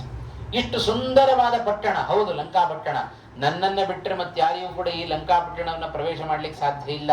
ಅಷ್ಟು ಕಠಿಣವಾದ ಮಾರ್ಗ ಇದೆ ಲಂಕಾಪಟ್ಟಣದ ಒಳಗೆ ಪ್ರವೇಶವನ್ನ ಮಾಡೋದು. ಬ್ರಹ್ಮದೇವರ ವರದಿಂದ ರಕ್ಷಿತವಾದ ಈ ಲಂಕಿಣಿಯನ್ನು ಗೆಲ್ಲಿಕ್ಕೆ ಯಾರಿಗೆ ತಾನೇ ಸಾಧ್ಯ ಇತ್ತು? ಆ ಬ್ರಹ್ಮದೇವರ ವರವನ್ನು ಮೀರುವ ಸಾಮರ್ಥ್ಯ ಹನುಮಂತನಿಗೆ ಮಾತ್ರ ಇರುವುದು, ಉಳಿದ ಯಾವ ಕಪಿಗಳಿಗೂ ಇಲ್ಲ. ಭಗವಂತನಿಗುಂಟು, ವಾಯುದೇವರಿಗುಂಟು, ಬೇರೆ ಯಾವ ಕಪಿಗಳಿಗೂ ಕೂಡ ಆ ಸಾಮರ್ಥ್ಯ ಇಲ್ಲ. ಹಾಗಾಗಿ ನಾನು ಮಾತ್ರ ಪ್ರವೇಶ ಮಾಡಲಿಕ್ಕೆ ಸಾಧ್ಯ ಇರುವ ಈ ಲಂಕಾಪಟ್ಟಣವನ್ನ ಬಂದು ಇಳಿದಿದ್ದೇನೆ. ಮುಂದೇನು ಮಾಡಬೇಕು? ಸೀತಾನ್ವೇಷಣೆಯಲ್ಲಿ ಮಾಡಬೇಕು, ಸೀತಾನ್ವೇಷಣೆಯನ್ನ ಮಾಡಬೇಕು, ಸೀತೆಯನ್ನ ಹುಡುಕಬೇಕು. ಮೊದಲು ಹನುಮಂತ ಆಲೋಚನೆ ಮಾಡಿದ, ಸೀತೆ ಜೀವಂತ ಇದ್ದಾಳೋ ಇಲ್ವೋ ಆಲೋಚನೆ ಮಾಡೋಣ ಅಂತ ಆಲೋಚನೆಯನ್ನು ಮಾಡ್ತಾ ಇದ್ದ. ಅವನ ತಲೆಗೆ ಬಂದದ್ದು ಹಾಗೆ. ಮೇಲ್ನೋಟಕ್ಕೆ ತೋರಿದ್ದೆಲ್ಲ ಸತ್ಯ ಅಲ್ಲ. ಹನುಮಂತ ಇಂಥ ಭ್ರಮೆಗಳನ್ನ ಹುಟ್ಟಿಸುವ ಅನೇಕ ಕಾರ್ಯಗಳನ್ನು ಮಾಡುತ್ತಾನೆ. ಆದರೆ ಶ್ರೀಮದ್ ಆಚಾರ್ಯರು ನಮಗೆ ಅದಕ್ಕೆ ಅವಕಾಶವನ್ನು ಕೊಡಲಿಲ್ಲ. ರಾಮದೇವರ ಹನುಮಂತನ ಸೀತೆಯ ಕಾರ್ಯಗಳನ್ನ ಮೇಲ್ನೋಟಕ್ಕೆ ನೋಡಿಬಿಟ್ರೆ ನಮಗೆ ಅಪಾರ್ಥ ಆಗಿಬಿಡುತ್ತೆ. ಎಷ್ಟು ನಮಗೆ ಅಜ್ಞಾನ ಉಂಟಪ್ಪ ಅಂತ ಅನಿಸಿಬಿಡುತ್ತೆ. ಇದೇ ಸೀತಾಪಹರಣ ಆದತೆ ಈ ಒಂದು ಹಿನ್ನೆಲೆಯಲ್ಲಿ ಮಾಯಾ ಜಿಂಕೆ ಬಂತು, ಬಂಗಾರದ ಜಿಂಕೆ ಬಂತು. ಮಾರೀಚ ಬಂದಿದ್ದಾನೆ, ರಾಕ್ಷಸಾವ. ಮಾರೀಚ ಬಂಗಾರದ ಜಿಂಕೆಯನ್ನು ನೋಡಿದ ಕೂಡಲೇ ಸೀತೆ ಹೇಳಿದ್ಲಲ್ಲ ರಾಮನ ಬಳಿಯಲ್ಲಿ, ರಾಮ ಆ ಜಿಂಕೆಯನ್ನು ತಗೊಂಡ್ ಬಾ, ಅದು ಬಹಳ ಚೆನ್ನಾಗಿದೆ ನೋಡ್ಲಿಕ್ಕೆ, ಅದನ್ನ ಜೀವಂತ ಹಿಡ್ಕೊಂಡ್ ಬಾ, ಇಲ್ಲದೆ ಹೋದರೆ ಅದನ್ನ ಕೊಂದಾದ್ರೂ ತಗೊಂಡ್ ಬಾ, ನಾವು ಅಯೋಧ್ಯೆಗೆ ಹೋದ ಮೇಲೆ ಇದನ್ನ ನೋಡಿ ನಾವು ಆನಂದ ಪಡೋಣ ಅಂತಂದು. ಸೀತೆ ಹೇಳಿದ ಕೂಡಲೇ ಹೊರಟೆ ಬಿಡಬೇಕೇನ್ರಿ ರಾಮಚಂದ್ರ, ಇಷ್ಟು ಸರ್ವಜ್ಞ ಅಂತೀರಿ, ಸಾಕ್ಷಾತ್ ರಮಾದೇವಿ ಸೀತೆಯಾಗಿ ಅವತಾರವನ್ನು ಮಾಡಿದ್ದಾಳೆ. ರಾಮ ಸೀತೆಯರಿಗೆ ಇಷ್ಟು ಬಂದಿರತಕ್ಕಂಥ ವ್ಯಕ್ತಿ ಅವ ರಾಕ್ಷಸ, ಅವ ಈ ರೀತಿಯಾಗಿ ಬಂದಿದ್ದಾನೆ, ಒಂದು ಬಂಗಾರದ ಜಿಂಕೆ ಇರಲಿಕ್ಕೆ ಸಾಧ್ಯ ಇಲ್ಲ ಅನ್ನುವ ಪರಿಜ್ಞಾನ ರಾಮನಿಗಿಲ್ಲೇ? ಇಡೀ ಜಗತ್ತನ್ನೇ ಸೃಷ್ಟಿ ಮಾಡಿದವ ಅವ, ನನ್ನಿಂದ ಬಂಗಾರದ ಜಿಂಕೆ ಸೃಷ್ಟಿ ಆಗಿಲ್ಲ ಅಂತ ರಾಮನಿಗೆ ಗೊತ್ತಿಲ್ಲೇನು? ಇಷ್ಟಿದ್ರೂ ಕೂಡ ರಾಮ ಹೊರಟ. ಯಾಕೆ? ಗೊತ್ತಿದ್ದು ಹೀಗೆ ಮಾಡ್ತಾ ಇದ್ದಾನೆ ಶ್ರೀರಾಮಚಂದ್ರ. ಯಾಕೆಂದರೆ ಮುಂದಿನ ಕಾರ್ಯವನ್ನು ಮಾಡುವುದಕ್ಕೋಸ್ಕರ ಶ್ರೀರಾಮಚಂದ್ರ ತಾನು ಸರ್ವಜ್ಞನಾದರೂ ಕೂಡ ಏನೂ ಗೊತ್ತಿಲ್ಲದವನಂತೆ ಸಾಮಾನ್ಯವಾಗಿ ಒಬ್ಬ ಮಾನವನಂತೆ ನಡೆದುಕೊಡ್ತಾ ಇದ್ದಾನೆ ಶ್ರೀರಾಮಚಂದ್ರ. ರಾಮನಾಗಿ ಅವತಾರವನ್ನು ಮಾಡಿ ಎಲ್ಲಿಯೂ ಕೂಡ ಶ್ರೀರಾಮಚಂದ್ರ ದೇವತ್ವವನ್ನು ತಾನು ತೋರಿಸಿಕೊಳ್ಳಿಲ್ಲ. ಒಂದು ಕ್ಷಣ ಸಾಕಾಗಿತ್ತು ರಾವಣನನ್ನ ಸಂಹಾರ ಮಾಡಲಿಕ್ಕೆ. ಅಲ್ಲೇ ವೈಕುಂಠದಲ್ಲೇ ಕೂತ್ಕೊಂಡು ಸುಮ್ಮನೆ ಇಚ್ಛೆ ಪಟ್ಟುಬಿಟ್ಟಿದ್ರೆ ಸಾಕಾಗ್ತಿತ್ತು. ರಾವಣ ಸತ್ತು ಹೋಗಲಿ ಅಂತ ದೇವತೆಗಳೆಲ್ಲ ಪ್ರಾರ್ಥನೆ ಮಾಡಿಕೊಂಡಾಗ ವೈಕುಂಠದಲ್ಲೇ ಕೂತ್ಕೊಂಡು ರಾವಣ ಸತ್ತು ಹೋಗ್ಲಿ ಅಂತ ಹೇಳಿಬಿಟ್ಟಿದ್ರೆ ರಾವಣ ಸತ್ತು ಹೋಗ್ತಾ ಇದ್ದ. ಆ ರಾವಣನ ಸಂಹಾರ ಮಾಡಲಿಕ್ಕೆ ಇಲ್ಲಿಯವರೆಗೂ ಭೂಮಿಯವರೆಗೆ ಇಳಿದು ಬರಬೇಕಾಗಿರಲಿಲ್ಲ. ಅಯೋಧ್ಯ ಪಟ್ಟಣದಿಂದ ಕಾಡಿನಲ್ಲಿ ಸಂಚಾರ ಮಾಡಬೇಕಾಗಿರಲಿಲ್ಲ. ಏನು ಉದ್ದೇಶ? ರಾಮನ ಉದ್ದೇಶ ಭಾಗವತ ಸ್ಪಷ್ಟಪಡಿಸಿತು. ಮರ್ತ್ಯಾವತಾರಸ್ತ್ವಿಹ ಮರ್ತ್ಯ ಶಿಕ್ಷಣಂ ರಕ್ಷೋವಧಾಯೈವ ನ ಕೇವಲಂ ವಿಭೋಹೋ ಮರ್ತ್ಯಾವತಾರಸ್ತ್ವಿಹ ಮರ್ತ್ಯ ಶಿಕ್ಷಣಂ. ಕೇವಲ ಭಗವಂತನ ರಾಕ್ಷಸರನ್ನು ಸಂಹಾರ ಮಾಡೋದಷ್ಟೇ ಭಗವಂತನ ಉದ್ದೇಶ ಅಲ್ಲ, ಮಾನವರಿಗೆ ಕಾಲಕ್ಕೆ ಸರಿಯಾದ ಶಿಕ್ಷಣೆಯನ್ನು ಕೊಡೋದು ಭಗವಂತನ ಅವತಾರದ ಉದ್ದೇಶ. ಹಾಗಾಗಿ ಸಾಮಾನ್ಯವಾಗಿ ಇಂಥ ಬಂಗಾರ ಎದುರುಗಡೆ ಇಟ್ಟರೆ ಮೋಹ ಹೇಗೆ ಹೊಂತಾನೆ ಮನುಷ್ಯ ಅಂತ ತೋರಿಸಿಕೊಟ್ಟ. ಇವತ್ತು ಬಂಗಾರ ಕಂಡ್ರೆ ಯಾರಿಗೆ ತಾನೇ ಮೋಹ ಇಲ್ಲ? ಹಾಗಾಗಿ ಅಲ್ರಿ ಇಡೀ ದೊಡ್ಡ ಜಿಂಕೆನೆ ಎದುರುಗಡೆ ಬಂದು ನಿಂತು ಬಿಟ್ರೆ ಬಂಗಾರದ್ದು ಅದು ಬೇಕು ಅಂತ ಸ್ತ್ರೀಯರು ಬಂಗಾರದ ಅಪೇಕ್ಷೆ ಪಡೋದು ಸಹಜ ಅಲ್ಲೇನು? ಸ್ತ್ರೀಯರು ಕೇಳ್ತಾರೆ ಅಂತ ಪುರುಷರ ಪ್ರವೃತ್ತಿಯನ್ನು ಮಾಡುತ್ತಾರೆ ಲೋಕದಲ್ಲಿ. ಅದನ್ನು ಚೆನ್ನಾಗಿ ತೋರಿಸಿಕೊಟ್ಟ ಶ್ರೀರಾಮಚಂದ್ರ. ಹಾಗಾಗಿ ಶ್ರೀರಾಮಚಂದ್ರನಿಗೂ ಗೊತ್ತಿದೆ, ಸೀತಾದೇವಿಗೂ ಗೊತ್ತಿದೆ, ಇದು ಮಾಯಾ ಜಿಂಕೆ, ಇದು ರಾಕ್ಷಸನೇ ಮಾರೀಚನೇ ಈ ರೂಪದಲ್ಲಿ ಬಂದಿದ್ದಾನೆ ಅಂತ ಗೊತ್ತಿದ್ರು ಶ್ರೀರಾಮಚಂದ್ರ ಹೋಗು ಅಂತ ಹೇಳಿದ ಕೂಡಲೇ ಹೋಗಿದ್ದಾನೆ ಅಂತ ಹೇಳಿದರೆ, ರಾಮಚಂದ್ರ ಹೇಗೆ ಸರ್ವಜ್ಞನಾದವ ನಟನೆ ಮಾಡ್ತಾ ಇದ್ದಾನೆಯೋ ನಾನು ಹಾಗೇ ನಟನೆಯನ್ನು ಮಾಡಬೇಕು. ಇದು ಸೀತಾದೇವಿಯ ಅಭಿಪ್ರಾಯ. ಹನುಮಂತ ಆಲೋಚನೆ ಮಾಡಿದ, ನನ್ನ ಅಪ್ಪ ಅಮ್ಮ ಹೀಗೆ ಸರ್ವಜ್ಞರಾಗಿ ಅವರು ಹೀಗೆ ನಟನೆ ಮಾಡ್ತಾ ಇರಬೇಕಾದ್ರೆ ನಾನು ಹೇಗಿರಬೇಕು, ನಾನು ಹಾಗೆ ಇರಬೇಕು ಅಂತ ಅವನು ಅದೇ ರೀತಿಯಾಗಿ ಆಲೋಚನೆಯನ್ನು ಮಾಡಿದವ ಹನುಮಂತ ಅಂತ. ಹಾಗಾಗಿ ಮೂವರು ಸರ್ವಜ್ಞರಾಗಿದ್ದಾರೆ. ಸರ್ವಜ್ಞತ್ವದಲ್ಲಿ ವ್ಯತ್ಯಾಸ ಉಂಟು. ಟೀಕಾಚಾರ್ಯ ಅದನ್ನ ಪ್ರಮಾಣ ಪದ್ಧತಿ ಬಹಳ ಚೆನ್ನಾಗಿ ಅದನ್ನು ನಿರೂಪಣೆ ಮಾಡುತ್ತಾರೆ. ಆಯ್ತಾ, ಮೂವರು ಸರ್ವಜ್ಞರೇ. ಸರ್ವಜ್ಞರಾದ ರಾಮ ಸೀತೆ ಹಾಗೂ ಲಕ್ಷ್ಮಣ ಹನುಮಂತ ಮೂವರು ಕೂಡ ಹೇಗೆ ಸರ್ವಜ್ಞರಾಗಿ ನಟನೆಯನ್ನು ಮಾಡ್ತಾ ಇದ್ದಾರೆ. ಹನುಮಂತನ ಪರಿಸ್ಥಿತಿಯನ್ನು ನಾವಿಲ್ಲಿ ಕಾಣುವಾಗ ಹನುಮಂತ ಆಲೋಚನೆ ಮಾಡಿದ, ಮೊದಲು ಸೀತೆ ಜೀವಂತವಾಗಿದ್ದಾಳೋ ಇಲ್ಲವೋ ಮೊದಲು ಆಲೋಚನೆ ಮಾಡೋಣ. ಎಂದಾದರೂ ಸೀತೆಗೆ ಸಾವು ಬರೋದು ಉಂಟೆ? ಸಾವು ಯಾರಿಗೆ? ಯಾರು ಹುಟ್ಟುತ್ತಾರೋ ಅವರಿಗೆ ಸಾವು. ನಿತ್ಯ ಮುಕ್ತರಾದ ಲಕ್ಷ್ಮೀನಾರಾಯಣರಿಗೆ ಸಾವೇ ಇಲ್ಲ, ಅವರಿಗೆ ಹುಟ್ಟೇ ಇಲ್ಲ ಅಂತ ಆದ್ಮೇಲೆ ಸಾವೆಲ್ಲಿಂದ ಬರಬೇಕು? ಕೃಷ್ಣ ಗೀತೆಯಲ್ಲಿ ಸ್ಪಷ್ಟಪಡಿಸ್ತಾನೆ, ಜಾತಸ್ಯ ಹಿ ಧ್ರುವೋ ಮೃತ್ಯು ಧ್ರುವಂ ಜನ್ಮ ಮೃತಸ್ಯ ಚ. ಯಾರು ಹುಟ್ಟುತ್ತಾರೆಯೋ ಅವರಿಗೆ ಸಾವು, ಯಾರು ಸಾಯ್ತಾರೆಯೋ ಅವರಿಗೆ ಹುಟ್ಟು. ಹಾಗಾಗಿ ಹುಟ್ಟು ಇಲ್ಲದ ಸಾವು ಇಲ್ಲದ ಈ ಲಕ್ಷ್ಮೀನಾರಾಯಣರಿಗೆ ಎಲ್ಲಿಂದ ಬರಬೇಕು ಸಾವು? ಹಾಗಾಗಿ ಜೀವಂತ ಇದ್ದಾಳೋ ಇಲ್ಲೋ ಮೊದಲು ಆಲೋಚನೆ ಮಾಡೋಣ ಅಂತ ಹನುಮಂತ ಆಲೋಚನೆ ಮಾಡ್ತಾ ಇದ್ದಾನೆ ಅಂತ ಹೇಳಿದ್ರೆ ಅದಕ್ಕೆ ಕಾರಣ ಹನುಮಂತನ ಅಜ್ಞಾನ ಅಲ್ಲ, ಅದು ಹನುಮಂತನ ನಟನೆ. ಹಾಗಾಗಿ ಹನುಮಂತ ನಟನೆ ಮಾಡ್ತಾ ಇದ್ದಾನೆ ಅಜ್ಞನಂತೆ. ಯಾಕೆ ಅಂದ್ರೆ ಅಜ್ಞರಿಗೆ ಭಗವಂತನ ಉದ್ದೇಶವು ಅದು ಒಂದಿದೆ, ಅಸುರ ಜನ ಮೋಹವನ್ನು ಉಂಟು ಮಾಡಬೇಕು. ದೇವತೆಗಳಿಗೆಲ್ಲ ಆನಂದವನ್ನು ಉಂಟು ಮಾಡಬೇಕು, ಅಸುರ ಜನರಿಗೆ ಮೋಹವನ್ನು ಉಂಟು ಮಾಡಬೇಕು. ಓಹೋ, ನಮ್ಮ ರಾಮನನ್ನ ನೋಡಿದಾಗ ಇಷ್ಟು ಅಜ್ಞಾನವನ್ನು ತೋರಿಸುವ ರಾಮನನ್ನ ಕಂಡಾಗ ಅಸುರರೆಲ್ಲ ಆಲೋಚನೆ ಮಾಡ್ತಾರೆ, ಓ ರಾಮಚಂದ್ರನು ಕೂಡ ನಮ್ಮಂತೆ ಒಬ್ಬ ಸಾಧಾರಣ ಮನುಷ್ಯ ಅಂತ ಚಿಂತನೆ ಮಾಡ್ತಾರೆ. ಹನುಮಂತನು ಒಬ್ಬ ಸಾಧಾರಣ ಕಪಿ ಅಂತ ಆಲೋಚನೆ ಮಾಡುತ್ತಾರೆ. ಇದೆಲ್ಲ ಬರಬೇಕು ಅಸುರರಿಗೆ, ಮೋಹ ಉಂಟಾಗಬೇಕು ಅಂತ ಹೇಳಿ ತಾವು ಸರ್ವಜ್ಞರಾದರೂ ಅಜ್ಞರಂತೆ ನಟನೆಯನ್ನು ಮಾಡೋದು ಈ ಮೂವರ ಕೆಲಸ. ಹಾಗಾಗಿ ಸೀತಾದೇವಿಯ ಬಗ್ಗೆ ಹೀಗೆ ಆಲೋಚನೆಯನ್ನು ಮಾಡಿ ಹನುಮಂತ ಏನ್ ಮಾಡ್ತಾ ಇದ್ದಾನೆ, ಆ ಲಂಕಿಣಿಯಿಂದ ಅಪ್ಪಣೆಯನ್ನು ಪಡೆದುಕೊಂಡು ಲಂಕಾಪುರವನ್ನು ಪ್ರವೇಶ ಮಾಡಿ ಸೀತೆಯಲ್ಲಿದ್ದಾಳೆ ಎಲ್ಲ ಕಡೆ ಹುಡುಕ್ತಾ ಇದ್ದಾನೆ ಹನುಮಂತ. ಮಾರ್ಗಮಾಣೋ ಬಹಿಶ್ಚಾಂತಃ ಸ ಸೋಶೋಕ ವನಿಕಾತಲೆ ದದರ್ಶ ಶಿಂಶುಪಾ ವೃಕ್ಷ ಮೂಲಸ್ಥಿತ ರಮಾಕೃತಿಂ. ಬಹಳ ಬೇಗ ಮುಗಿಸಿಬಿಟ್ರು ಶ್ರೀಮದಾಚಾರ್ಯರು. ಮಾರ್ಗಮಾಣ ಬಹಿಶ್ಚಾಂತಃ, ಹನುಮಂತ ಬಹಿಹಿ ಅಂತಶ್ಚ, ಲಂಕಾಪಟ್ಟಣದ ಹೊರಗಡೆಯೂ ಹುಡುಕ್ತಾ ಇದ್ದಾನೆ, ಲಂಕಾಪಟ್ಟಣದ ಒಳಗಡೆಯೂ ಸೀತಾದೇವಿಯನ್ನು ತಾನು ಹುಡುಕ್ತಾ ಇದ್ದಾನೆ. ಎಷ್ಟು ವಿಚಿತ್ರ ಅಲ್ವೋ ಇದು? ಯಾಕೆ ಈ ಕೆಲಸ ಮಾಡ್ತಾ ಇದ್ದಾನೆ ಹನುಮಂತ? ಯಾಕೆ ಅಂದ್ರೆ ಈಗಾಗಲೇ ಸಂಪಾತಿ ಹೇಳಿಬಿಟ್ಟಿದ್ದಾನೆ, ಲಂಕಾಪಟ್ಟಣ 100 ಯೋಜನ ವಿಸ್ತೃತವಾದ ಸಮುದ್ರವನ್ನು ದಾಟಿ ಹೋಗಬೇಕು.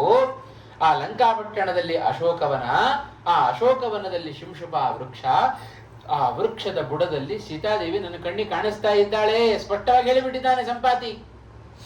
ಎಷ್ಟು ನಿಖರವಾದ ಮಾಹಿತಿ ಸಿಕ್ಕರೂ ಕೂಡ ಸೀತಾದೇವಿ ಬದುಕಿದ್ದಾಳೋ ಇಲ್ವೋ ಅಂತ ಆಲೋಚನೆ ಮಾಡಿದ ಹನುಮಂತ. ಸೀತಾದೇವಿ ಎಲ್ಲಿದ್ದಾಳೆ ಅಂತ ಲಂಕಾಪಟ್ಟಣದ ಒಳಗೆ ಹೊರಗೆ ಎಲ್ಲ ಕಡೆ ಹುಡುಕ್ತಾ ಇದ್ದಾನೆ. ಯಾಕೆ ಇಷ್ಟು ನಟನೆ? ಗೊತ್ತಿದ್ದು ಯಾಕೆ ಹೀಗೆ ಮಾಡ್ತಾ ಇದ್ದಾನೆ? ಸಂಪಾತಿ ಹೇಳಿದ ಮೇಲೂ ಕೂಡ ಯಾಕೆಲ್ಲ ಎಲ್ಲಾ ಕಡೆಯೂ ಕೂಡ ಯಾಕೆ ಹುಡುಕ್ತಾ ಆ ಸಮಯವನ್ನು ವ್ಯರ್ಥ ಮಾಡ್ತಾ ಇದ್ದಾನೆ ಹನುಮಂತ ಅಂತ ನಮಗೆ ಸಹಜವಾಗಿ ಮೇಲ್ನೋಟಕ್ಕೆ ನಮಗೆ ಪ್ರಶ್ನೆ ಬರಬಹುದು. ಅದಕ್ಕೆಲ್ಲ ವ್ಯಾಖ್ಯಾನಕಾರ ಒಳ್ಳೆ ಉತ್ತರ ಕೊಡ್ತಾ ಇದ್ದಾರೆ. ಎರಡು ಉದ್ದೇಶ ನಾವು ಆಲೋಚನೆಯನ್ನ ಮಾಡಬೇಕು. ಒಂದು, ಶ್ರೀರಾಮಚಂದ್ರನ ಬಗ್ಗೆಯೂ ಆಲೋಚನೆಯನ್ನ ಮಾಡಬೇಕು. ಆಮೇಲೆ ಹನುಮಂತನ ಬಗ್ಗೆ ಬರೋಣ. ಹನುಮಂತ ಆಲೋಚನೆ ಮಾಡುತ್ತಾನೆ. ಹನುಮಂತ ಯಾಕೆ ಹೀಗೆ ಹುಡುಕಿದ ಅಂತ ಹೇಳಿದರೆ, ರಾಮನನ್ನ ಆಲೋಚನೆ ಮಾಡ್ತಾ ಇದ್ದಾನೆ. ನನ್ನ ಸ್ವಾಮಿ ರಾಮಚಂದ್ರ ಏನು ಮಾಡಿದ ಆಲೋಚನೆ ಮಾಡ್ತಾ ಇದ್ದಾನೆ ಹನುಮಂತ. ರಾಮ ಏನ್ ಮಾಡ್ತಾ ಇದ್ದಾನೆ? ಜಟಾಯು ಸೂಚನೆಯನ್ನ ಕೊಟ್ಟಿದ್ದಾನೆ. ರಾವಣ ತನ್ನ ಲಂಕಾಪಟ್ಟಣಕ್ಕೆ ದಕ್ಷಿಣ ದಿಕ್ಕಿನ ಕಡೆಗೆ ನಿನ್ನ ಹೆಂಡತಿಯಾದ ಸೀತೆಯನ್ನು ಹುಡುಕಿ ಹೊತ್ತುಕೊಂಡು ಹೋಗಿದ್ದಾನೆ, ಅಪಹರಣ ಮಾಡಿಕೊಂಡು ಹೋಗಿದ್ದಾನೆ ಅಂತ ನಿಖರವಾದ ಮಾಹಿತಿಯನ್ನ ಜಟಾಯು ಕೊಟ್ಟನೋ ಇಲ್ವೋ? ಕೊಟ್ಟ ಮೇಲೂ ಕೂಡ ರಾಮಚಂದ್ರ ಏನು ಮಾಡಿದ? ಸುಗ್ರೀವನನ್ನ ಕರೆಸಿ 4 ದಿಕ್ಕುಗಳಿಗೆ ಕಪಿಗಳ ಸೈನ್ಯವನ್ನು ಕಳಿಸಿದ. ಯಾಕೆ ಹೀಗೆ ಮಾಡಬೇಕಾಗಿತ್ತು? ದಕ್ಷಿಣ ದಿಕ್ಕಿಗೆ ರಾವಣನ ಲಂಕಾಪಟ್ಟಣ ಇದೆ ಅಂತ ಗೊತ್ತಿದೆ, ಸುಗ್ರೀವನು ಹೇಳಿದ್ದಾನೆ, ಜಟಾಯು ಹೇಳಿದ್ದಾನೆ, ಆದರೂ ಕೂಡ ಎಲ್ಲ ದಿಕ್ಕಿಗೆ ಕಪಿಗಳ ಸೈನ್ಯವನ್ನು ಕಳಿಸಬೇಕಾಗಿತ್ತು. ಯಾಕೆ ಕಳಿಸಿದ? ರಾಮಚಂದ್ರನಿಗೆ ಗೊತ್ತಿದ್ದು ಹೀಗೆ ಮಾಡಿದ್ದಾನೆ ಅಂತಾದ ಮೇಲೆ ನನಗೂ ಸಂಪಾತಿ ಹೇಳಿದ ಮೇಲೆ ನಾನು ಕೂಡ ಹಾಗೆ ಮಾಡಬೇಕೋ ಬೇಡ? ಹನುಮಂತನ ಜ್ಞಾನ ಅದು ಭಗವಂತನ ರಾಮಚಂದ್ರನ ಮನಸ್ಸನ್ನ ಅರ್ಥ ಮಾಡಿಕೊಳ್ಳುವ ಜ್ಞಾನ, ಅದು ಹನುಮಂತನ ಜ್ಞಾನ. ಯಾಕೆ ರಾಮಚಂದ್ರ ಹಾಗೆ ಮಾಡಿದ? ಗೊತ್ತಿದ್ದು ಯಾಕೆ ಹಾಗೆ ಮಾಡಿದ್ದು ಅಂದ್ರೆ ಅದರ ಉದ್ದೇಶ ಇಷ್ಟೇ, ಉತ್ತಮವಾದ ರಾಜನೀತಿಯನ್ನು ತಿಳಿಸ್ತಾ ಇದ್ದಾನೆ ಶ್ರೀರಾಮಚಂದ್ರ. ಶತ್ರುಗಳು ಯಾವತ್ತೂ ಕೂಡ ಕೆಟ್ಟ ಕೆಲಸ ಮಾಡಿದರೆ ಕದ್ಕೊಂಡು ಹೋದ ವಸ್ತುವನ್ನ ಇಂಥ ಕಡೆಯೇ ಇಟ್ಟಿರ್ತಾರೆ ಅಂತ ಊಹೆ ಮಾಡ್ಲಿಕ್ಕೆ ಬರೋದಿಲ್ಲ. ಹಾಗಾಗಿ ಲಂಕಾಪಟ್ಟಣ ದಕ್ಷಿಣ ದಿಕ್ಕಿಗಿರಬಹುದು, ರಾವಣ ಹೋದದ್ದು ದಕ್ಷಿಣ ದಿಕ್ಕಿಗಿರಬಹುದು, ಆದರೆ ಸೀತಾದೇವಿಯನ್ನು ಅಲ್ಲಿಯೇ ಇಟ್ಟಿದ್ದಾನೆ ಅಂತೇನು ಗ್ಯಾರಂಟಿ? ಅದಕ್ಕೋಸ್ಕರ ಉತ್ತಮವಾದ ರಾಜರು ಹೇಗೆ ನಡೆದುಕೊಳ್ಳಬೇಕು ಅನ್ನೋದನ್ನ ರಾಜನೀತಿಯನ್ನು ತಿಳಿಸಿಕೊಡುವುದಕ್ಕೋಸ್ಕರ ಶ್ರೀರಾಮಚಂದ್ರ 4 ದಿಕ್ಕಿಗೆ ಕಪಿಗಳ ಸೈನ್ಯವನ್ನು ಕಳಿಸಿದ. ದಕ್ಷಿಣ ದಿಕ್ಕಿಗೆ ಹನುಮಂತನನ್ನ ಕಳಿಸ್ತಾ ಇದ್ದಾನೆ. ಯಾಕೆ ಅಂದ್ರೆ ಸರ್ವಜ್ಞತ್ವ ಗೊತ್ತು, ಸರ್ವಜ್ಞತ್ವ ಇದೆ ಶ್ರೀರಾಮಚಂದ್ರನಲ್ಲಿ, ಗೊತ್ತಿದೆ ಶ್ರೀರಾಮಚಂದ್ರನಿಗೆ. ಇಟ್ಟದ್ದು ಅವ ದಕ್ಷಿಣ ದಿಕ್ಕಿನಲ್ಲಿಯೇ ಇಟ್ಟಿದ್ದಾನೆ. ಲೋಕಕ್ಕೆ ಮಾತ್ರ ಹೀಗೆ ನಡೆದುಕೊಂಡ ನಿಜವಾದ ಮರ್ಮ, ರಾಮಚಂದ್ರನ ಮರ್ಮ ಅದು ದಕ್ಷಿಣ ದಿಕ್ಕಿನಲ್ಲಿ ಇದೆ ಅಂತ ಗೊತ್ತಿದೆ ಶ್ರೀರಾಮಚಂದ್ರನಿಗೆ, ಹನುಮಂತನಿಗೂ ಗೊತ್ತಿದೆ. ಹಾಗಾಗಿ ದಕ್ಷಿಣ ದಿಕ್ಕಿಗೆ ಹನುಮಂತನನ್ನೇ ಕಳುಹಿಸಿಕೊಟ್ಟವ ಶ್ರೀರಾಮಚಂದ್ರ. ಹಾಗಾಗಿ ನನ್ನ ಸ್ವಾಮಿಯಾದ ಶ್ರೀರಾಮಚಂದ್ರ ಹೀಗೆ ನಡೆದುಕೊಂಡಿದ್ದಾನೆ ಅಂತ ಆದ ಮೇಲೆ ಸಂಪಾತಿ ಹೇಳಿರ್ಬೋದಪ್ಪ, ಅಶೋಕವನದಲ್ಲಿ ಇಟ್ಟಿದ್ದಾನೆ ಅಂತ ಹೇಳಿರಬಹುದು. ಆದ್ರೆ ಅಲ್ಲಿಂದ ಇಲ್ಲಿಗೆ ಬರುವುದರ ಒಳಗೆ ಎಲ್ಲಿ ಬೇಕಾದ್ರೂ ಇಟ್ಟಿರ್ಬೋದಲ್ಲ. ಅದಕ್ಕೋಸ್ಕರ ಮೊದಲು ಲಂಕಾಪಟ್ಟಣದ ಹೊರಗೆಲ್ಲ ಹುಡುಕಿದ. ಎಲ್ಲಿಯೂ ಸೀತಾದೇವಿಯ ದರ್ಶನ ಆ ಹನುಮಂತನಿಗಾಗಲಿಲ್ಲ. ಲಂಕಾಪಟ್ಟಣದ ಒಳಗಡೆ ಪ್ರವೇಶ ಮಾಡ್ತಾ ಇದ್ದಾನೆ. ಲಂಕಾಪಟ್ಟಣದ ಒಳಗೆಲ್ಲ ತಾನು ಹುಡುಕ್ತಾ ಇದ್ದಾನೆ. ಲಂಕಾಪಟ್ಟಣದ ಪ್ರತಿಯೊಂದು ಮೂಲೆಯಲ್ಲಿ ಹುಡುಕಿದ. ಎಲ್ಲಿಯೂ ಸೀತೆಯ ಕುರುಹು ಅವನಿಗೆ ಸಿಗಲಿಲ್ಲ. ಏನಾದರೂ ರಾವಣ ಸೀತೆಯನ್ನ ತನ್ನ ಅಂತಃಪುರದಲ್ಲಿ ಇಟ್ಟುಕೊಂಡಿದ್ದಾನೋ ಅಂತ ಹೇಳಿ ರಾತ್ರಿಯ ಹೊತ್ತು ರಾವಣನ ಅಂತಃಪುರವನ್ನೂ ಹನುಮಂತ ತಾನು ಪ್ರವೇಶ ಮಾಡಿದ. ರಾವಣನ ಅಂತಃಪುರದಲ್ಲಿ ಅನೇಕ ಜನ ರಾವಣನ ಮಡದಿಯರು ಮಲಗಿದ್ದಾರೆ. ಕಾಮಂ ದೃಷ್ಟ ಮಯಾ ಸರ್ವ ವಿಶ್ವಸ್ತ ರಾವಣ ಸ್ತ್ರೀಯ. ಆ ರಾವಣನ ಅಂತಃಪುರವನ್ನ ಪ್ರವೇಶ ಮಾಡಿ ಪ್ರತಿಯೊಬ್ಬ ಸ್ತ್ರೀಯನ್ನು ಕೂಡ ಇವಳು ಸೀತೆನ ಅಂತ ದಿಟ್ಟಿಸಿ ನೋಡ್ತಾ ಇದ್ದಾನೆ ಹನುಮಂತ. ರಾವಣನ ಸ್ತ್ರೀಯರು ವಿಶ್ವಸ್ತ ರಾವಣ ಸ್ತ್ರೀಯ, ರಾತ್ರಿಯಲ್ಲಿ ಒಬ್ಬೊಬ್ಬರು ಒಂದೊಂದು ಭಂಗಿಯಲ್ಲಿ ಮಲಗಿದ್ದಾರೆ. ಎಲ್ಲರನ್ನ ನೋಡಿದ, ಯಾರು ಸೀತೆ ಅಲ್ಲ ಅಂತ ತೀರ್ಮಾನ ಮಾಡಿದ. ಹನುಮಂತನ ಜ್ಞಾನ, ಹನುಮಂತನ ಧರ್ಮದ ನಿಷ್ಠೆ ಬಹಳ ಉತ್ತಮವಾಗಿರತಕ್ಕಂಥದ್ದು. ಅಂತಃಪುರದಿಂದ ಎಲ್ಲ ಅಂತಃಪುರದಲ್ಲಿ ತಾನು ಹುಡುಕ್ತಾ ಇದ್ದಾನೆ. ಅಂತಃಪುರದಲ್ಲಿ ಹುಡುಕಿದ ನಂತರ ಹನುಮಂತನ ತಲೆ ಒಂದು ಆಲೋಚನೆ ಬಂತಂತೆ. ಅಲ್ಲ, ನಾನೊಬ್ಬ ಬ್ರಹ್ಮಚಾರಿಯಾಗಿ ರಾತ್ರಿಯ ಸಮಯದಲ್ಲಿ ಪರಪುರುಷನ ಅಂತಃಪುರವನ್ನ ಪ್ರವೇಶ ಮಾಡಿ ಪರಸ್ತ್ರೀಯರನ್ನ ದಿಟ್ಟಿಸಿ ಹೀಗೆ ನೋಡ್ತಾ ಇದ್ದೇನಲ್ಲ, ನನ್ನ ಬ್ರಹ್ಮಚರ್ಯ ಏನಾಯಿತು ಅಂತ ಆಲೋಚನೆ ಮಾಡಿದ ಹನುಮಂತ. ಹೀಗೆ ನೋಡಬಹುದೇ, ಪರಸ್ತ್ರೀಯರನ್ನ ಹೀಗೆ ನೋಡಬಹುದೇ, ನೋಡಿದ ತಪ್ಪಲ್ವಾ ಅಂತ ಹನುಮಂತ ತಾನು ಆಲೋಚನೆ ಮಾಡಿದ. ಕಾಮಂ ದೃಷ್ಟ ಮಯಾ ಸರ್ವ ವಿಶ್ವಸ್ತ ರಾವಣ ಸ್ತ್ರೀಯ. ಪ್ರತಿಯೊಬ್ಬರನ್ನು ಕೂಡ ದಿಟ್ಟಿಸಿ ನಾನು ನೋಡಿದ್ದೇನೆ. ಇವಳು ಸೀತೇನಾ ಅಂತ ದಿಟ್ಟಿಸಿ ನೋಡಿದ್ದೇನೆ. ಇದು ನಾನು ಅಧರ್ಮ ಮಾಡಿದ ಹಾಗಾಗಲಿಲ್ವೋ ಅಂತ ಹನುಮಂತ ತಾನು ಆಲೋಚನೆಯನ್ನು ಮಾಡ್ತಾ ಇದ್ದಾನೆ. ಆಲೋಚನೆಯನ್ನು ಮಾಡಿ ಮರುಕ್ಷಣದಲ್ಲಿ ಲೋಕಕ್ಕೆ ತಾನೇ ಉತ್ತರ ಕೊಟ್ಟ. ಹೌದು, ನಾನು ನೋಡಿದ್ದು ನಿಜ. ರಾವಣನ ಅಂತಃಪುರವನ್ನ ಪ್ರವೇಶ ಮಾಡಿದ್ದೂ ನಿಜ. ಅಲ್ಲಿ ಮಲಗಿದ ರಾವಣನ ಸ್ತ್ರೀಯರನ್ನ ದಿಟ್ಟಿಸಿ ನೋಡಿದ್ದೂ ನಿಜ. ಆದರೆ ಆ ನೋಡುವಿಕೆಯಿಂದ ನನ್ನಲ್ಲಿ ಯಾವ ದೋಷ ಬರಲಿಲ್ಲ ಅಂತ ತೀರ್ಮಾನ ಕೊಟ್ಟವ ಹನುಮಂತ. ಯಾಕೆ ಅಂದ್ರೆ ಹನುಮಂತನ ಮಾತು ಈ ಸಂದರ್ಭದಲ್ಲಿ ಬಹಳ ಒಳ್ಳೆಯ ಮಾತನ್ನ ಹೇಳ್ತಾ ಇದ್ದಾರೆ ವಾಲ್ಮೀಕಿಗಳು ಹೇಳುವಾಗ. ಕಾಮಂ ದೃಷ್ಟ ಮಯಾ ಸರ್ವ ವಿಶ್ವಸ್ತ ರಾವಣ ಸ್ತ್ರೀಯ ನಹಿ ಮೇ ಮನಸ ಕಿಂಚಿತ್ ವೈಕೃತ್ಯ ಮುಪಪದ್ಯತೆ. ಇದು ಹನುಮಂತ ಕೊಟ್ಟ ತೀರ್ಮಾನ. ಇದು ಹನುಮಂತ ಹೇಳ್ತಾ ಇದ್ದಾನೆ, ರಾವಣನ ಅಂತಃಪುರವನ್ನ ಪ್ರವೇಶ ಮಾಡಿ ವಾಪಸ್ ಬಂದ ನಂತರವೂ ಕೂಡ ನನ್ನ ಮನಸ್ಸಿನಲ್ಲಿ ಯಾವ ವಿಕಾರವೂ ಕೂಡ ಆಗಿಲ್ಲ ಅಂತ ತೀರ್ಮಾನ ಮಾಡಿ. ಅಂತಃಪುರವನ್ನ ಪ್ರವೇಶ ಮಾಡುವಾಗ ಕೇವಲ ಸೀತಾದೇವಿ ಆಲೋಚನೆ ಮಾತ್ರ ನನ್ನ ತಲೆಯಲ್ಲಿತ್ತು. ಆ ಸೀತೆಯನ್ನೇ ನಾನು ಹುಡುಕ್ತಾ ಇದ್ದೆ. ಯಾವ ರಾವಣನ ಸ್ತ್ರೀಯರಲ್ಲಿ ಕಾಮುಕ ದೃಷ್ಟಿಯಿಂದ ನನ್ನ ನೋಡ್ಲೇ ಇಲ್ಲ. ಅಂತಃಪುರದಿಂದ ಹೊರಗೆ ಬಂದ ಮೇಲೂ ಕೂಡ ನನ್ನ ಮನಸ್ಸಿನಲ್ಲಿ ಯಾವ ವಿಕಾರಗಳು ಕೂಡ ಆಗಲಿಲ್ಲ. ನಹಿಮೇ ಮನಸ ಕಿಂಚಿತ್ ವೈಕೃತ್ಯ ಉಪಪದ್ಯತೆ. ಯಾಕೆ ಅಂದ್ರೆ ಮನೋಹಿ ಹೇತು ಸರ್ವೇಷಾಂ ಇಂದ್ರಿಯಾಣಾಂ ಪ್ರವರ್ತನೆ ಶುಭಾಶುಭ ಸ್ವವಸ್ಥಾಸು ತಚ್ಚಮೆ ಸುವ್ಯವಸ್ಥಿತಂ. ಇದು ಹನುಮಂತ ಕೊಟ್ಟ ತೀರ್ಮಾನ. ಇದು ಹನುಮಂತನ ಮೇಲೆ ಹೀಗೆಲ್ಲ ನಾವು ಆ ದೋಷಾರೋಪಣೆಯನ್ನು ಮಾಡ್ಲಿಕ್ಕಿಲ್ಲ. ಯಾಕೆಂದ್ರೆ ನಮೇ ಹೃಷಿಕಾಣಿ ಪತಂತ್ಯ ಸತ್ಪಥೆ. ಇದು ಹನುಮಂತನೇ ಹೇಳಿದ ಮಾತು. ಹೃಷಿಕಾಣಿ ಅಂದ್ರೆ ಇಂದ್ರಿಯಾಣಿ. ನನ್ನ ಇಂದ್ರಿಯಗಳು ಎಂದೂ ಕೂಡ ಅಸತ್ಪಥೆ, ಕೆಟ್ಟ ಮಾರ್ಗದಲ್ಲಿ ಎಂದೂ ಕೂಡ ನನ್ನ ಇಂದ್ರಿಯಗಳು ಚಲಿಸೋದಿಲ್ಲ. ಹನುಮಂತ ದೇವರು ಎಂದಾದರೂ ಕೆಟ್ಟ ಕೆಲಸ ಮಾಡಿದ್ದು ಅಂತುಂಟೋ? ಭಗವಂತನ ವಿರುದ್ಧವಾದ ಯಾವ ಕೆಲಸವನ್ನು ವಾಯುದೇವರು ಮಾಡುವವರಲ್ಲ. ನಿರಂತರವಾಗಿ ವಾಯುದೇವರ ಸಕಲ ಶರೀರ, ಅವರ ಎಲ್ಲ ಅವಯವಗಳು ಭಗವಂತನಿಗೋಸ್ಕರ ಮೀಸಲಾಗಿದ್ದಾವೆ. ವಾಯುದೇವರ ಅವಯವಗಳು ನಿರಂತರ ಭಗವಂತನ ಬಲ ತೊಡೆಯ ಮೇಲೆ ಕುಳಿತುಕೊಂಡು ನುತಿ ನಿತ್ಯ ವಚ ಪ್ರವೃತ್ತಿಂ. ಯಾವಾಗಲೂ ಭಗವಂತನ ಬಲ ತೊಡೆಯ ಮೇಲೆ ಕುಳಿತುಕೊಂಡು ವಾಯುದೇವರು ಭಗವಂತನ ಸ್ತೋತ್ರವನ್ನ ಮಾಡ್ತಾ ಇರ್ತಾರೆ. ಹಾಗಾಗಿ ನಿರಂತರ ಭಗವಂತನನ್ನು ಕಾಣುವ ವಾಯುದೇವರು ಎಂದೂ ಕೂಡ ಅಪ್ಪಿತಪ್ಪಿಯೂ ಕೂಡ ತಪ್ಪು ಕೆಲಸವನ್ನ ಮಾಡುವವರಲ್ಲ.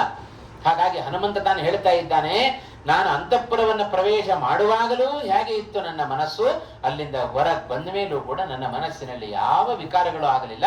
ನನ್ನ ಮನಸ್ಸು ಅದು ಸುವ್ಯವಸ್ಥಿತವಾಗಿದೆ. ಶುಭಾಶುಭ ಸ್ವವಸ್ಥಾಸು ತಚ್ಚಮೆ ಸುವ್ಯವಸ್ಥಿತಂ. ಯಾಕೆ ಅಂದರೆ ಮನೋಹಿ ಹೇತು ಸರ್ವೇಷಾಂ ಇಂದ್ರಿಯಾಣಾಂ ಪ್ರವರ್ತನೆ. ದೇಹದಲ್ಲಿರುವ ಇಂದ್ರಿಯಗಳು ಪ್ರವೃತ್ತಿಯನ್ನ ಮಾಡಬೇಕು ಅಂತಾದರೆ ಮನಸ್ಸು ಹೇಳಬೇಕು. ಮನಸ್ಸು ಪ್ರಧಾನವಾದ ಕಾರಣ. ಮನಸ್ಸಿದ್ದರೆ ಮಾರ್ಗ. ನಾವು ಹೇಳೋದಿಲ್ಲ, ಯಾಕೆ ಇವತ್ತು ಉಪನ್ಯಾಸಕ್ಕೆ ಹೋಗಲಿಲ್ಲ, ಯಾಕೋ ಮನಸ್ಸಿಲ್ರಿ ಅದಕ್ಕೆ ಹೋಗಲಿಲ್ಲ ಅಂತ ಹೇಳ್ತೇವೆ. ಹೌದು. ಆದರೆ ಹೋಗೋದು ಮನಸ್ಸೋ ಕಾಲು ಹೋಗೋದು. ಆದರೆ ಮನಸ್ಸಿಲ್ಲ, ಅದರಿಂದ ನಾನು ಹೋಗಲಿಲ್ಲ ಅಂತ ಹೇಳ್ತೇವೆ. ಮನಸ್ಸು ಹೇಳಬೇಕು ಕಾಲಿಗೆ, ಏ ಕಾಲೇ ಹೋಗು, ನೀನು ಉಪನ್ಯಾಸಕ್ಕೆ ಹೋಗು, ಹರಿಮಂದಿರಗಳಿಗೆ ಹೋಗು. ಕೈಗೆ ಹೇಳಬೇಕು.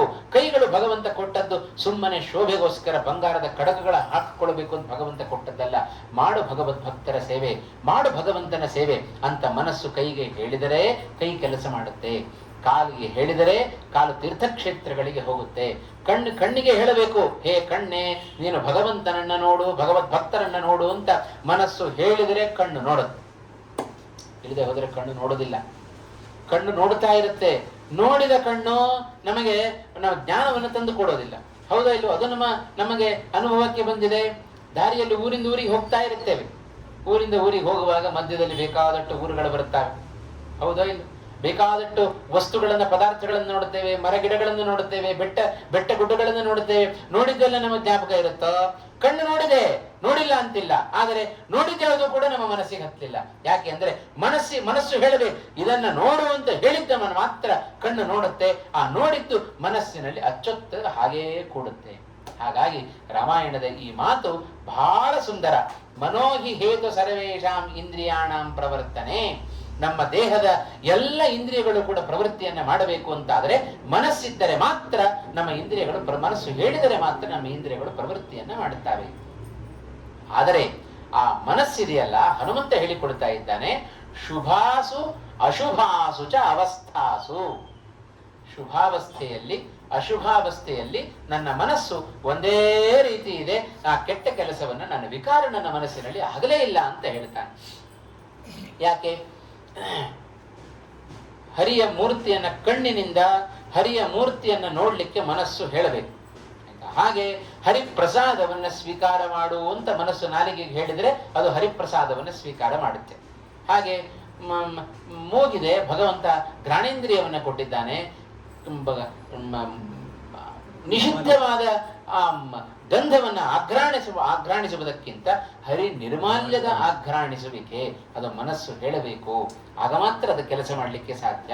ಭಗವಂತ ಕಿವಿ ಕೊಟ್ಟಿದ್ದಾನೆ, ಗ್ರಾಮ್ಯ ಗೀತೆಗಳನ್ನು ಕೇಳುವುದಕ್ಕೋಸ್ಕರ ಅಲ್ಲ, ಹರಿಕಥೆಯನ್ನ ಕೇಳು, ಹರಿಯ ಮಹಿಮೆಯನ್ನ ಕೇಳು, ವಾಯುದೇವರ ಮಹಿಮೆಯನ್ನ ಕೇಳು.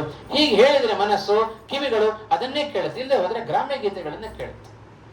ಅವರಿವರ ಕಟ್ಟೆ ಮೇಲೆ ಕೂತ್ಕೊಂಡು ಅವರಿವರ ಮನೆ ಕಥೆಗಳನ್ನು ಕೇಳಲಿಕ್ಕೆ ಎಷ್ಟು ನಮಗೆ ಆನಂದ ನೋಡಿ. ಅದೇ ಉಪನ್ಯಾಸ ಮಾಡುತ್ತೇನೆ ಅಂದ್ರೆ ಯಾರು ಬರೋದಿಲ್ಲ. ಅವರಿವ್ರ ಮನೆ ಸ್ಟೋರಿ ಹೇಳ್ತೇವೆ ಅಂದ್ರೆ ಎಲ್ಲರೂ ಬರ್ತಾರೆ, ಕೂತ್ಕೊಂಡು ಕೇಳಲಿಕ್ಕೆ ಬಹಳ ಆನಂದ. ಟೀಕೆ ಟಿಪ್ಪಣಿಗಳನ್ನ ಮಾಡ್ತಾ ಇರ್ತೇವೆ ಅದರ ಜೊತೆಗೆ. ಹಾಗಾಗಿ ನಾವು ಭಗವಂತನನ್ನ ಅರ್ಚನೆ ಮಾಡೋದು, ಭಗವಂತನ ಮಹಿಮೆಗಳನ್ನ ಕೇಳಬೇಕೆ, ಭಗವಂತನನ್ನ ಸ್ಮರಣೆ ಮಾಡಿಕೊಳ್ಳಬೇಕೆ, ಇದೆಲ್ಲದಕ್ಕೂ ಕೂಡ ಇದೆಲ್ಲ ಶುಭಾವಸ್ಥೆ. ಈ ಶುಭಾವಸ್ಥೆಯಲ್ಲಿಯೂ ನನ್ನ ಮನಸ್ಸು ವಿಕಾರಗೊಳ್ಳಿಲ್ಲ. ಅದರಂತೆ ಲೋಕಕ್ಕೆ ಅನುಗುಣವಾಗಿ ಭಗವಂತನಿಗೆ ವಿರುದ್ಧವಾದ ಕ್ರಿಯೆಗಳನ್ನು ಮಾಡುವಾಗಲೂ ಕೂಡ ನನ್ನ ಮನಸ್ಸು ಯಾವತ್ತೂ ಹಾಗೆ ಮಾಡಲಿಲ್ಲ ಹನುಮಂತನ ಇಂದ್ರಿಯಗಳು. ಹಾಗಾಗಿ ಯಾವ ಇಂದ್ರಿಯಗಳು ಕೂಡ ನನ್ನ ಇಂದ್ರಿಯಗಳು ವಿಕಾರಗೊಂಡಿಲ್ಲ. ಆದ್ದರಿಂದ ನನ್ನ ಧರ್ಮಕ್ಕೆ ಚ್ಯುತಿ ಬಂದಿಲ್ಲ ಅಂತ ತೀರ್ಮಾನವನ್ನು ಕೊಟ್ಟವ ಅವ ಹನುಮಂತ. ಇಷ್ಟು ಧೈರ್ಯವಾಗಿ ನಾವು ಹೇಳಿಕೊಳ್ಳಿಕ್ಕೆ ಸಾಧ್ಯವೋ? ಸರಳವಾಗಿ ಏನಾದರೂ ನಮಗೆ ವಸ್ತು ವಿಷಯ ಪದಾರ್ಥಗಳು ಸಿಕ್ಕಿಬಿಟ್ರೆ ಕೂಡಲೇ ಅದರ ಕಡೆ ನಮ್ಮ ಮನಸ್ಸು ಹೋಗಿಬಿಡುತ್ತೆ. ಇಂದ್ರಿಯಗಳು ಅಲ್ಲಿ ಹೋಗಿಬಿಡುತ್ತವೆ. ನೋಡಬಾರದನ್ನ ನೋಡುತ್ತೇವೆ, ಕೇಳಬಾರದನ್ನ ಕೇಳುತ್ತೇವೆ, ತಿನ್ನಬಾರದನ್ನ ತಿಂತೇವೆ, ಮಾಡಬಾರದನ್ನ ಮಾಡುತ್ತೇವೆ. ಎಲ್ಲ ಇಂದ್ರಿಯಗಳು ಕೂಡ ಆ ವಿಷಯ ಪದಾರ್ಥಗಳಿಗೆ ಹೋಗಿಬಿಡುತ್ತವೆ. ಅದಕ್ಕೆ ಸೋತು ಹೋಗ್ತವೆ ನಮ್ಮ ಇಂದ್ರಿಯಗಳು. ಹಾಗಾಗಿ ನಾವು ಜಿತೇಂದ್ರಿಯರಲ್ಲ.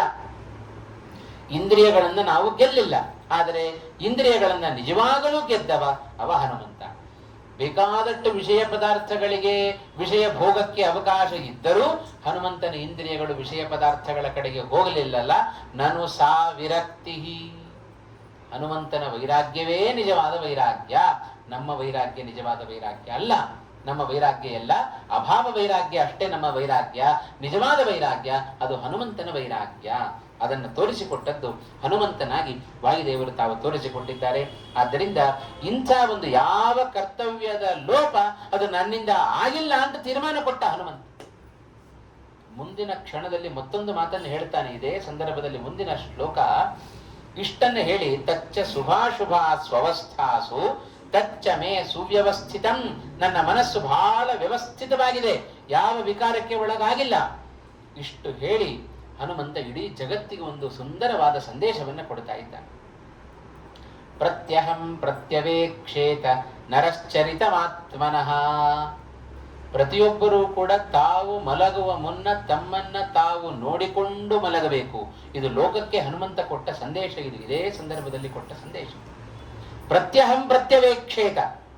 ಪ್ರತಿನಿತ್ಯ ನಮ್ಮನ್ನು ನಾವು ನೋಡಿಕೊಳ್ಳಬೇಕಂತೆ. ಹನುಮಂತ ಏನು ಹೇಳಬೇಕಾಗಿಲ್ರಿ, ನಾವೇ ನಮ್ಮನ್ನು ನೋಡ್ಕೊಳ್ತೇವೆ. ಕನ್ನಡಿ ಮುಂದೆ ಗಂಟುಗಟ್ಟಲೆ ನಿಂತ ಅಲಂಕಾರ ಮಾಡ್ಕೊಳ್ಳೋದಿಲ್ಲ. ನಮ್ಮನ್ನು ನಾವು ಪ್ರತಿನಿತ್ಯ ನೋಡಿಕೊಂಡೇ ನೋಡ್ಕೊಳ್ತೇವಲ್ಲ. ಅದಕ್ಕೆ ರಾಮಾಯಣ ಬೇಕೇನು? ಅದಕ್ಕೆ ಹನುಮಂತ ಹೇಳಬೇಕೇನು? ಅದಕ್ಕೆ ಹನುಮಂತ ಹೇಳಿದ್ದು ಸುಮ್ಮನೆ ಕನ್ನಡಿ ಮುಂದೆ ನಿಂತು ನೋಡ್ಕೊಳ್ರಿ ಅಂತ ಹೇಳಿದ್ದಲ್ಲ. ಹನುಮಂತ ಏನಂತ ಹೇಳ್ತಾ ಇದ್ದಾನೆ? ಕಿಮ್ನು ಮೇ ಪಶುಭಿಸ್ತುಲ್ಯಂ ಕಿಮ್ನು ಮೇ ಸುಜನೈರಿತಿ. ಬೆಳಗ್ಗೆ ಎದ್ದಾಗಿನಿಂದ ರಾತ್ರಿ ಮಲಗುವವರೆಗೆ ಪಶುವಿನಂತೆ ಬದುಕಿದ್ದೇನೋ ಅಥವಾ ಸಜ್ಜನನಂತೆ ಬದುಕಿದ್ದೇನೋ ಅಂತ ನಿಮ್ಮನ್ನ ನೀವು ನೋಡಿಕೊಂಡು ಮಲಗಿರಿ ಅಂತ ಹೇಳ್ತಾರೆ. ಇದು ಹನುಮಂತ ಹೇಳಿದ ಸಂದೇಶ. ಹಾಗಾಗಿ ಪಶುವಿನಂತೆ ಬದುಕೋದು ಅಂದ್ರೆ ಏನರ್ಥ? ವಿವೇಕ ಕಳೆದುಕೊಂಡು ಬದುಕೋದು.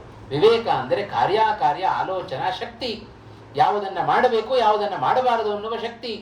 ಬೆಳಗ್ಗೆ ಎದ್ದಾಗಿನಿಂದ ಹಿಡಿದು ಪಶುವಿನಂತೆ ಬದುಕಿದರೆ ಪಶುಗಳೇನು ಮಾಡುತ್ತವೆ? ಏನನ್ನ ಮಾಡಬೇಕು? ಬೆಳಗ್ಗೆ ಎದ್ದು ಕೂಡಲೇ ದೇವರ ಪೂಜೆ ಮಾಡಬೇಕು, ಸ್ತೋತ್ರವನ್ನ ಹೇಳಬೇಕು, ದೇವರ ಪೂಜೆ ಮಾಡಬೇಕು, ಶಾಸ್ತ್ರಗಳನ್ನ ಓದಬೇಕು. ಇವೆಲ್ಲ ವಿವೇಕ. ಏನು ಮಾಡಬೇಕು ಅದನ್ನು ಮಾಡೋದಿಲ್ಲ, ಯಾವುದನ್ನ ಮಾಡಬಾರದು ಅದನ್ನೇ ಮಾಡಿದ್ದೇವೆ. ಅದನ್ನೇ ವಿವೇಕವನ್ನ ಕಳೆದುಕೊಂಡು ಬದುಕಿದರೆ ಅದು ಪಶುವಿನ ಜೀವನ. ಬೆಳಗ್ಗೆ ಎದ್ದಾಗಿನಿಂದ ಹಿಡಿದು ಪ್ರತಿನಿತ್ಯ ಪ್ರತಿ ಕ್ಷಣದಲ್ಲಿ ಉಪಕಾರವನ್ನ ಮಾಡುವ ವಾಯುದೇವರನ್ನ ಭಗವಂತನನ್ನ ನಾವು ಸ್ಮರಿಸಿಕೊಳ್ಳಿಲ್ಲ ಅಂತ ಹೇಳಿದರೆ ನಮ್ಮದು ಪಶುವಿನ ಜೀವನ ಅಂತ ಅರ್ಥ. ರಾತ್ರಿ ಮಲಗುವ ಮುನ್ನ ನಮಗೆ ಉಪಕರಿಸಿದ ಹರಿವಾಯುಗಳನ್ನು ಸ್ಮರಿಸಿಕೊಂಡು ನಾವು ಜೀವನವನ್ನು ಕಳೆಯಬೇಕು. ಸುಮ್ಮನೆ ತಲೆಗೆ ದಿಂಬಿಗೆ ತಲೆ ಇಟ್ಟು ಮಲಗೋದಲ್ಲ, ನಿದ್ರೆ ಮಾಡೋದಲ್ಲ.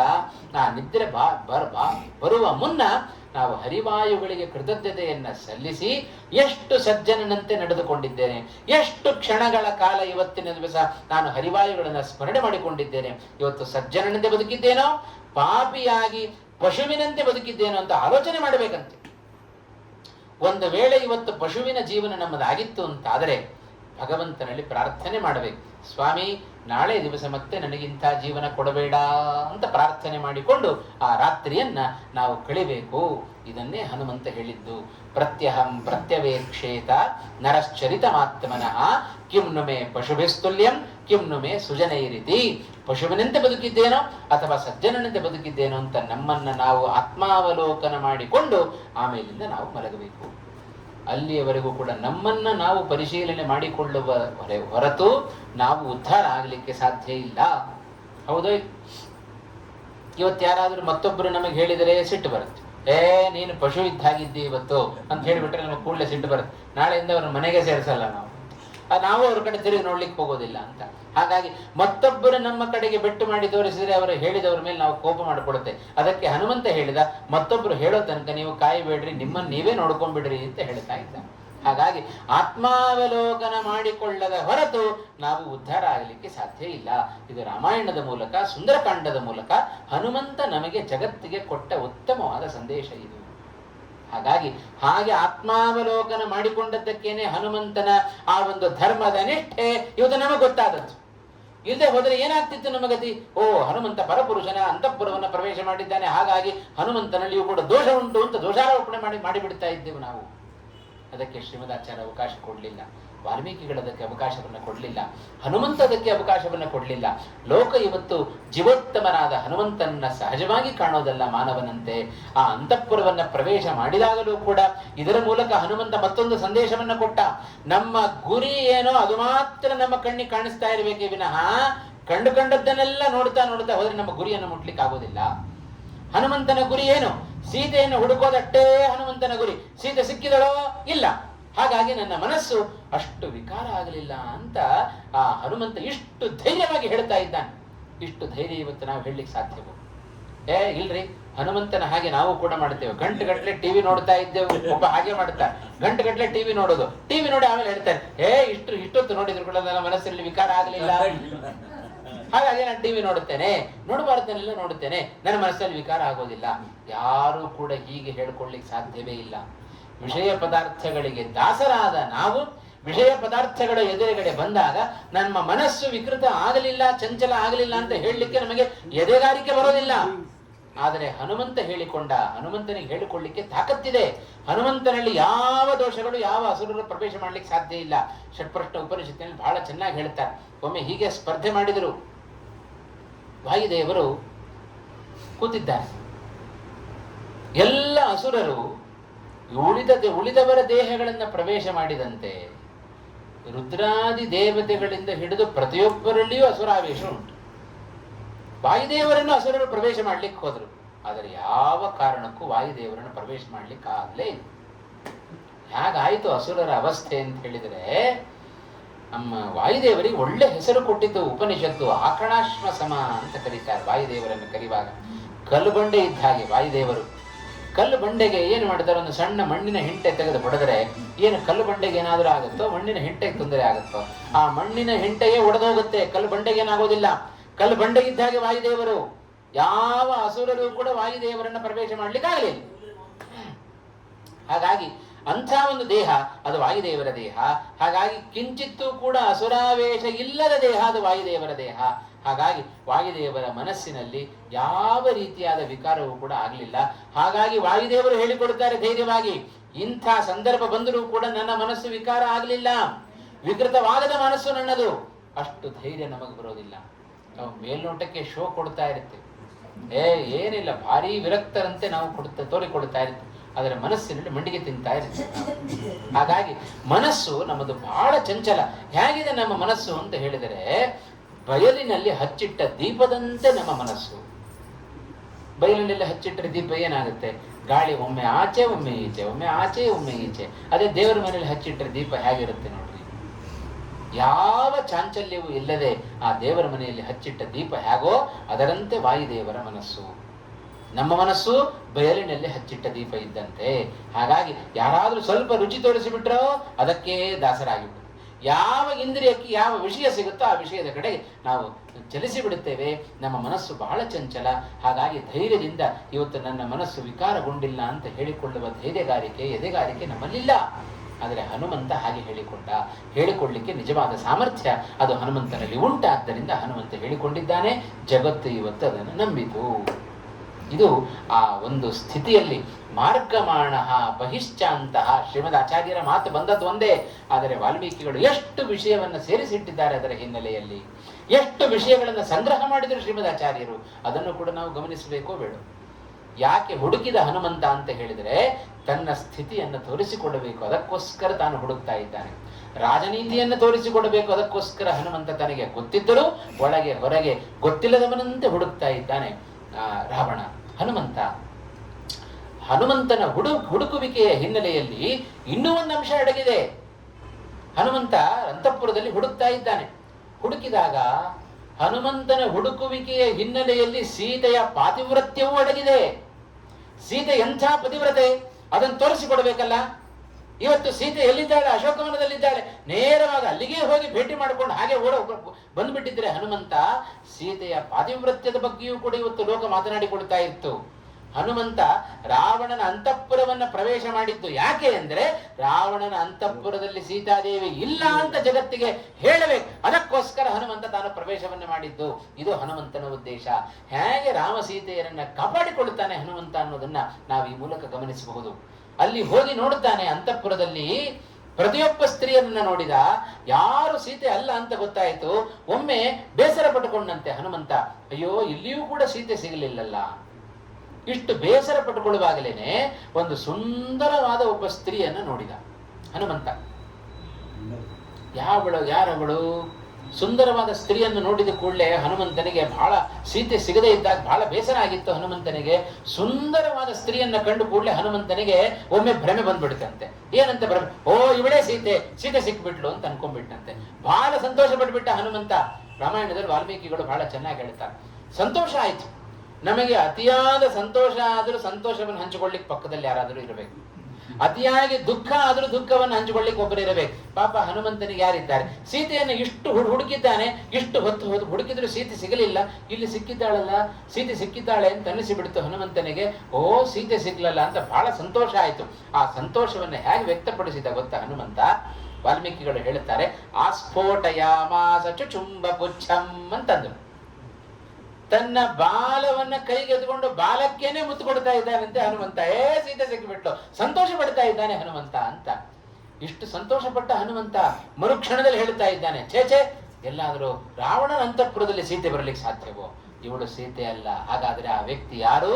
ರಾವಣನ ಮಡದಿಯಾದ ಮತ್ತೊಬ್ಬಳ ಪತಿವ್ರತ ಸ್ತ್ರೀ, ಅವಳೇ ಮಂಡೋದರಿ ಅಂತ ತೀರ್ಮಾನ ಮಾಡ್ತಾರೆ. ಹಾಗಾಗಿ ನಾವು ಆ ಪತಿವ್ರತೆಯರ ಪಟ್ಟಿಯಲ್ಲಿ ಹೇಳುವಾಗ ತಾರಾ ಮಂಡೋದರಿ ತಥಾ ಮಂಡೋದರಿಯನ್ನು ಸೇರಿಸ್ತೇವಲ್ಲ ನಾವು ಪಂಚ ಪತಿವ್ರತೆಯರ ಮಧ್ಯದಲ್ಲಿ. ಹಾಗಾಗಿ ಆ ಮಂಡೋದರಿ ಕಂಡದ್ದು ಹನುಮಂತನ ಕಣ್ಣಿಗೆ.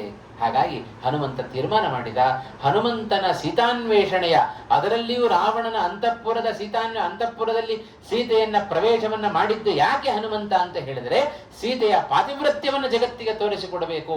ಇದು ಹನುಮಂತನ ಸಾಹಸದ ಕೆಲಸದ ಹಿನ್ನೆಲೆಯಲ್ಲಿ ಬಹಳ ದೊಡ್ಡ ಆಂತರ್ಯ ಇದೆ. ಅದನ್ನು ಹನುಮಂತ ಜಗತ್ತಿಗೆ ತಾನು ತೋರಿಸಿಕೊಟ್ಟ. ಹಾಗಾಗಿ ಸೀತೆ ಉತ್ತಮವಾದ ರಾಮನ ಏಕಪತ್ನಿ ವ್ರತಸ್ಥ ಶ್ರೀರಾಮಚಂದ್ರ ಹೇಗೆ ತನ್ನ ಮಡದಿಯಾದ ಸೀತೆಯಲ್ಲಿ ಅಷ್ಟು ಅನುರಕ್ತನಾಗಿದ್ದಾನೆಯೋ ಹಾಗೆ ಏಕಪತಿ ವ್ರತಸ್ಥಳು ಅವಳು ಸೀತೆ. ಎಂದೂ ಕೂಡ ಸೀತಾದೇವಿ ಮತ್ತೊಬ್ಬ ಪರಪುರುಷರನ್ನ ಬಯಸಿದವಳಲ್ಲ, ಕಣ್ಣೆತ್ತಿಯೂ ಕೂಡ ನೋಡಿದವಳು ಅಲ್ಲ. ಹಾಗಾಗಿ ಅಂತಹ ಸೀತೆಯ ಅವಸ್ಥೆಯನ್ನ ಜಗತ್ತಿಗೆ ತಿಳಿಸಬೇಕು ಅನ್ನುವ ಉದ್ದೇಶದಿಂದ ಹನುಮಂತ ಲಂಕಾಪುರವನ್ನು ತಾನು ಪ್ರವೇಶ ಮಾಡಿದ ಅಂತ ಅಲ್ಲಿ ನಾವು ಕಾಣ್ತಾ ಇದ್ದೇವೆ. ಇದು ಹನುಮಂತನ ದೃಷ್ಟಿಯಲ್ಲಿ ಸೀತೆ ಹೇಗಿದ್ದಾಳೆ ಎನ್ನುವುದನ್ನು ಕೂಡ ತಾನು ತೋರಿಸಿಕೊಟ್ಟದ್ದು.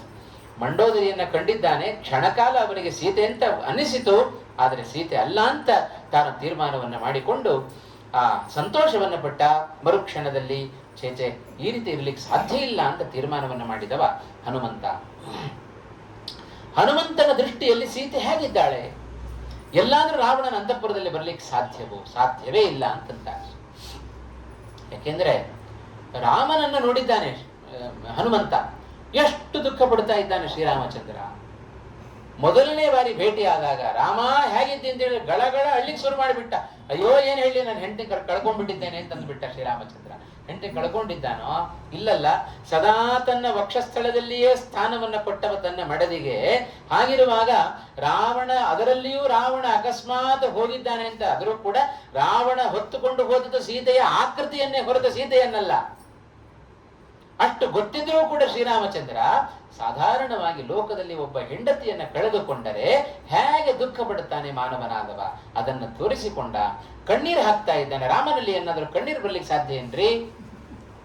ಕಣ್ಣೀರು ಅದು ಅಜ್ಞಾನದ ವಿಕಾರ. ಅದು ಅಜ್ಞಾನದ ವಿಕಾರ. ನಮ್ಮಲ್ಲಿ ಅಜ್ಞಾನ ಇದೆಯೋ ಆ ಅಜ್ಞಾನದಿಂದಾಗಿ ನಮಗೆ ಕಣ್ಣೀರು ಬರುತ್ತೆ. ದೋಷ ಅದು. ಕಣ್ಣೀರು ಒಂದು ದೋಷ. ಆನಂದಮಯನಾದ ನಿರ್ದುಷ್ಟನಾದ ಶ್ರೀರಾಮಚಂದ್ರನಲ್ಲಿ ಕಣ್ಣೀರು ಬರ್ಲಿಕ್ಕೆ ಸಾಧ್ಯ ಇಲ್ಲ. ಆದರೂ ಕಣ್ಣೀರು ಹಾಕಿದ. ಇದೇನು ಆಶ್ಚರ್ಯ ಪಡಬೇಕಾಗಿಲ್ಲ ಅಂತಂತ. ಯಾವ ಕ್ಷಣದಲ್ಲಿ ಏನು ಬೇಕಾದರೂ ಮಾಡುವ ಸಾಮರ್ಥ್ಯ ಇದೆ. ಈಗಲೂ ಸುಮ್ಮನೆ ಅಳೋದಿಲ್ಲ. ಏನು ಫಿಲಮ್ ಅಲ್ಲೆಲ್ಲ ಅಳ್ತಾ ಇರ್ತಾರೆ ನೋಡ್ರಿ, ಭಾವನೆಯೇ ಇಲ್ಲ ಆದ್ರೂ ಅಳ್ತಾ ಇರ್ತಾರೆ. ಮರುಕ್ಷಣದಲ್ಲಿ ಮಾಯ ಆಗಿಬಿಟ್ಟಿರುತ್ತೆ ಅಂತ. ಕೇವಲ ನೋಡುವವರ ಕಣ್ಣಿಗೆ ಮಾತ್ರ ಅವರು ಅತ್ತಂತೆ.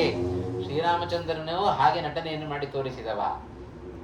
ಹಾಗೆ ಅಘಟಿತ ಘಟನಾಶಕ್ತಿ ಭಗವಂತನಿಗೆ. ಏನು ಬೇಕಾದರೂ ಕೂಡ ಮಾಡುವ ಸಾಮರ್ಥ್ಯ ಭಗವಂತನಿಗಿದೆ. ಕೃಷ್ಣಾವತಾರದಲ್ಲಿಯೂ ಇಂಥ ಅದ್ಭುತವಾದ ಲೀಲೆಯನ್ನು ತೋರಿಸಿದ. ಮಥುರಾ ಪಟ್ಟಣಕ್ಕೆ ಮೊದಲನೇ ಬಾರಿ ಬಂದಾಗ ಎಲ್ಲರಿಗೂ ಸೇವಾ ಭಾಗ್ಯವನ್ನು ಕೊಟ್ಟ. ಮಂಥರೆ ತ್ರಿವಕ್ಕರೆ ಒಂದು ರೀತಿಯ ಸೇವಾ ಭಾಗ್ಯವನ್ನು ಕೊಟ್ಟ. ಅಗಸನ ಬಳಿಯಲ್ಲಿ ಬಟ್ಟೆ ಕೇಳಿದ, ಬಟ್ಟೆ ಕೊಡಲಿಲ್ಲ, ಅವನನ್ನು ಸಂಹಾರ ಮಾಡಿದ. ತ್ರಿವಕ್ರ ಬಳಿಯಲ್ಲಿ ಗಂಧ ಕೇಳಿದ, ಕೊಟ್ಟಳು, ಅನುಗ್ರಹ ಮಾಡಿದ. ಹಾಗೆ ಎಲ್ಲರಿಗೂ ಅನುಗ್ರಹ ಮಾಡ್ತಾ ಮಾಡ್ತಾ ಬರುವಾಗ ರಸ್ತೆ ಬದಿಯಲ್ಲಿ ಒಬ್ಬ ಕ್ಷೌರಿಕ ಕೂತುಕೊಂಡಿದ್ದ. ಕ್ಷೌರಿಕ ಕೂತ್ಕೊಂಡ ಕೇಳಿದ, ಕೃಷ್ಣ ನನಗೂ ನಿನ್ನ ಸೇವಾ ಭಾಗ್ಯ ಕೊಡು ಅಂತ ಕೇಳಿದ. ಕ್ಷೌರಿಕ ಮಾಡೋದು ಏನು ಕೆಲಸ? ಕಟ್ಟಿಂಗ್ ಮಾಡೋದೇ ಅವನ ಕೆಲಸ. ಏನ್ ಮಾಡಬೇಕು? ಅವನಿಗೂ ಸೇವಾ ಭಾಗ್ಯವನ್ನು ಕೊಟ್ಟ ಕೃಷ್ಣ ಪರಮಾತ್ಮ. ಅವನ ಮುಂದೆ ಹೋಗ್ಕೂತ ಕೃಷ್ಣ ಪರಮಾತ್ಮ ಕೃಷ್ಣನ ತಲೆ ಮೇಲಿದ್ದ ಕೂದಲನ್ನ ಕತ್ತರಿಸಿದ ಆ ಕ್ಷೌರಿಕ. ಅಲ್ರಿ, ಭಗವಂತನ ಒಂದು ರೋಮಕೂಪದಲ್ಲಿಯೂ ಕೂಡ ಸಮಸ್ತ ಬ್ರಹ್ಮಾಂಡ ಅಡಗಿದೆ. ಅಂಥ ರೋಮವನ್ನ ಕತ್ತರಿಸಿದ ಅಂತ ಹೇಳಿದರೆ ಭಗವಂತನ ರೋಮ ಸಣ್ಣ ಕತ್ತರಿಗೆ ಸಿಲುಕುವಂತ ರೋಮವೋ? ಹಾಗಾದರೆ ಕೃಷ್ಣನ ರೋಮವನ್ನು ಹೇಗೆ ಅವ ತುಂಡರಿಸಿದ ಕ್ಷೌರಿಕ ಅಂತ ಹೇಳಿದರೆ ಅವನಿಗೆ ಸೇವಾ ಭಾಗ್ಯವನ್ನು ಕೊಡಬೇಕು ಅಂತ ಹೇಳಿ ಕೃಷ್ಣ ಪರಮಾತ್ಮ ತನ್ನ ಸ್ವರೂಪಭೂತವಾದ ರೋಮದ ಮೇಲೆ ಕೃತಕವಾದ ರೋಮವನ್ನು ಸೃಷ್ಟಿ ಮಾಡಿಕೊಂಡ ಆ ಕ್ಷಣದಲ್ಲಿ ಅದನ್ನ ತುಂಡರಿಸಿ ಅವ ಮುಕ್ತನಾದ ಅಂತ ಹೇಳ್ತಾರೆ. ಇದು ಭಗವಂತನ ಲೀಲೆ. ಯಾವ ಕ್ಷಣದಲ್ಲಿ ಏನು ಬೇಕಾದರೂ ಕೂಡ ಲೀಲೆಯನ್ನು ತೋರಿಸಿ ಭಗವಂತ ನಮಗೆ ಕಣ್ಕಟ್ಟು ಮಾಡೋದು ಅಂತ ಹೇಳ್ತಾರಲ್ಲ, ನಮಗ್ ಭ್ರಮೆ ಉಂಟು ಮಾಡ್ತಾನೆ ಅಷ್ಟೇ. ನಾವು ಸರಿಯಾಗಿ ಅರ್ಥ ಮಾಡ್ಕೊಳ್ಬೇಕು ಭಗವಂತನನ್ನ. ಆ ಭಗವಂತನನ್ನ ಅರ್ಥ ಮಾಡಿಸಿದ್ದೇ ನಮಗೆ ಶ್ರೀಮದ್ ಆಚಾರ್ಯರು ಸರಿಯಾಗಿ. ಹಾಗಾಗಿ ಯಾವ ಪುರಾಣ ಇತಿಹಾಸಗಳನ್ನು ನಾವು ಅಧ್ಯಯನ ಮಾಡಬೇಕಾದರೂ ಕೂಡ ಶ್ರೀಮದ್ ಆಚಾರ್ಯರ ಗ್ರಂಥದ ಹಿನ್ನೆಲೆಯಲ್ಲಿ ನಾವು ಅಧ್ಯಯನ ಮಾಡಿದಾಗ ಮಾತ್ರ ನಮಗೆ ಅಪಾರ್ಥಗಳು ಅನರ್ಥಗಳಾಗಲಿಕ್ಕೆ ಅವಕಾಶ ಇಲ್ಲ. ಹಾಗಾಗಿ ಶ್ರೀಮದ್ ಆಚಾರ್ಯರು ಒಳ್ಳೆ ನಿರ್ಣಯವನ್ನು ಕೊಡುವುದರ ಮೂಲಕ ಹೇಗಿದ್ದಾಳೆ ಹನುಮಂತನ ದೃಷ್ಟಿಯಲ್ಲಿ. ಎಲ್ಲಾದ್ರೂ ರಾಮನನ್ನು ನೋಡಿ ಬಂದ ಹನುಮಂತವ ಅಷ್ಟು ದುಃಖದಲ್ಲಿದ್ದಾನೆ. ಸೀತೆಯ ಬಗ್ಗೆ ಅಷ್ಟು ದುಃಖದಲ್ಲಿದ್ದಾನೆ ಶ್ರೀರಾಮಚಂದ್ರ. ಅಷ್ಟು ದುಃಖದಲ್ಲಿರುವ ರಾಮನಿಗೆ ತಕ್ಕ ಮಡದಿ ಸೀತಾದೇವಿ. ಇವಳಲ್ಲ ಅಂತಃಪುರದಲ್ಲಿ ಕೂತ್ಕೊಂಡು ಸುಖ ಬಿಡ್ಲಿಕ್ಕೆ ಸಾಧ್ಯ ಏನು? ಸುಪ್ಪತ್ತಿಗೆಯಲ್ಲಿ ಮಲಗಲಿಕ್ಕೆ ಸಾಧ್ಯ ಏನು? ಸೀತೆ ಸರ್ವಥಾ ಇಲ್ಲ. ಇದನ್ನ ಈ ಒಂದು ಹನುಮಂತನ ಪ್ರಕ್ರಿಯೆ, ಈ ಒಂದು ಕ್ರಿಯೆ ಎಷ್ಟು ನಮಗೆ ಲೋಕದ ನಿಂದನೆಯಿಂದ ದೂರ ಮಾಡಿದ್ದು ಸೀತೆಯನ್ನ ಅನ್ನೋದನ್ನ ನಾವು ಆಲೋಚನೆ ಮಾಡಬೇಕು. ಅಷ್ಟು ಸೀತೆಯ ಪಾತಿವ್ರತ್ಯವನ್ನು ಜಗತ್ತಿಗೆ ತಿಳಿಸಿಕೊಟ್ಟ ಮಹಾನುಭಾವ ಅವ ಹನುಮಂತ.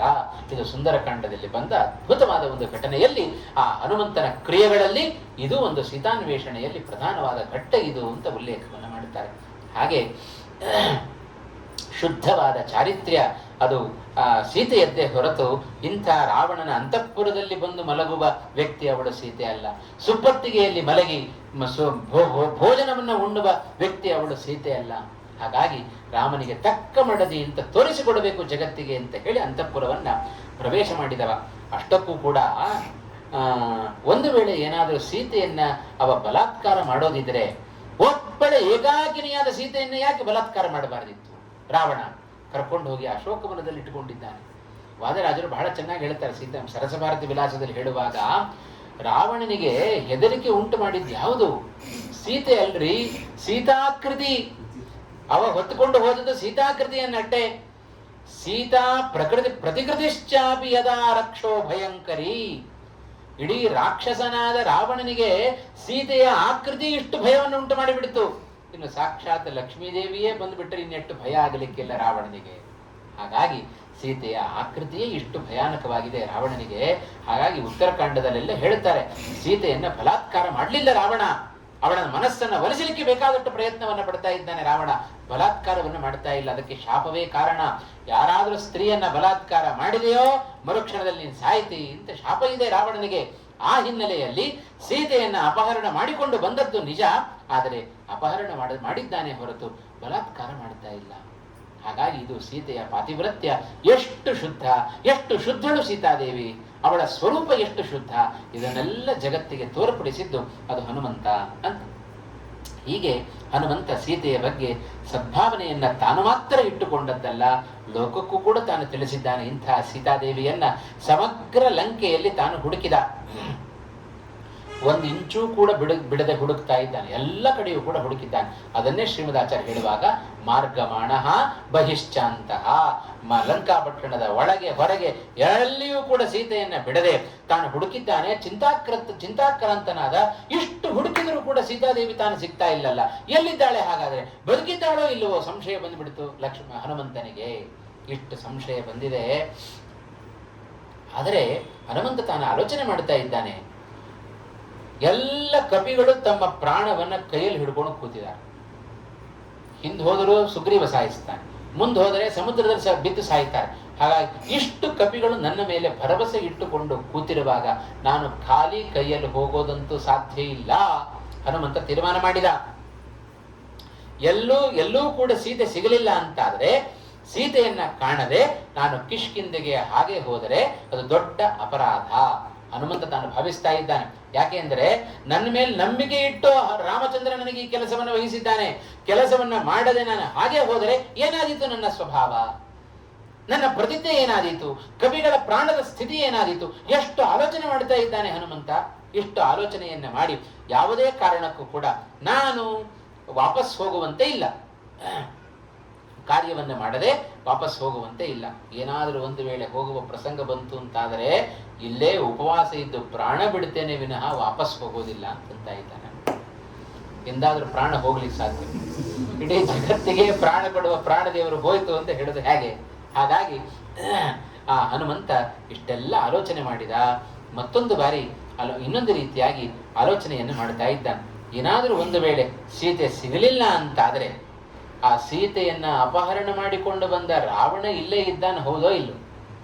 ರಾವಣ ಇದ್ದಾನಲ್ಲ, ರಾವಣನ ತಮ್ಮನಾದ ಕುಂಭಕರ್ಣ ಇದ್ದಾನಲ್ಲ, ಇವರಿಬ್ಬರನ್ನಂತಾದರೂ ಸಂಹಾರ ಮಾಡಿ ಆದರೂ ನಾನು ವಾಪಸ್ ಹೋಗ್ತೇನೆ ವಿನಃ ಖಾಲಿ ಕೈಯಲ್ಲಂತೂ ಸುಮ್ಮನೆ ಹಾಗೆ ಹೋಗೋದಿಲ್ಲ ಅಂತ ಇಷ್ಟು ಹನುಮಂತ ತಾನು ಆಲೋಚನೆಯನ್ನು ಮಾಡ್ತಾ ಇದ್ದಾನೆ. ಏನು ಮಾಡಬೇಕು ಮುಂದೆ, ಸೀತೆಯನ್ನ ಎಲ್ಲಿ ಅಂತ ನಾನು ಹುಡುಕೋದು ಅಂತ ಸೀತಾನ್ವೇಷಣೆಯನ್ನು ಮಾಡ್ತಾ ಇರುವಾಗ ಒಂದು ಸ್ಥಳ ಬಿಟ್ಟದ್ದು ಹನುಮಂತನಿಗೆ ನೆನಪಾಯಿತು.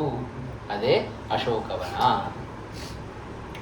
ಅದೊಂದು ಸ್ಥಳವನ್ನು ನಾನು ನೋಡ್ಲಿಲ್ವಲ್ಲ, ಹಾಗಾದರೆ ಅಶೋಕವನದ ಕಡೆಗೆ ಹೆಜ್ಜೆಯನ್ನು ಹಾಕೋಣ ಅಂತ ಅಶೋಕವನದ ಕಡೆಗೆ ಹನುಮಂತ ತಾನು ಹೆಜ್ಜೆಯನ್ನು ಹಾಕ್ತಾ ಇದ್ದಾನೆ.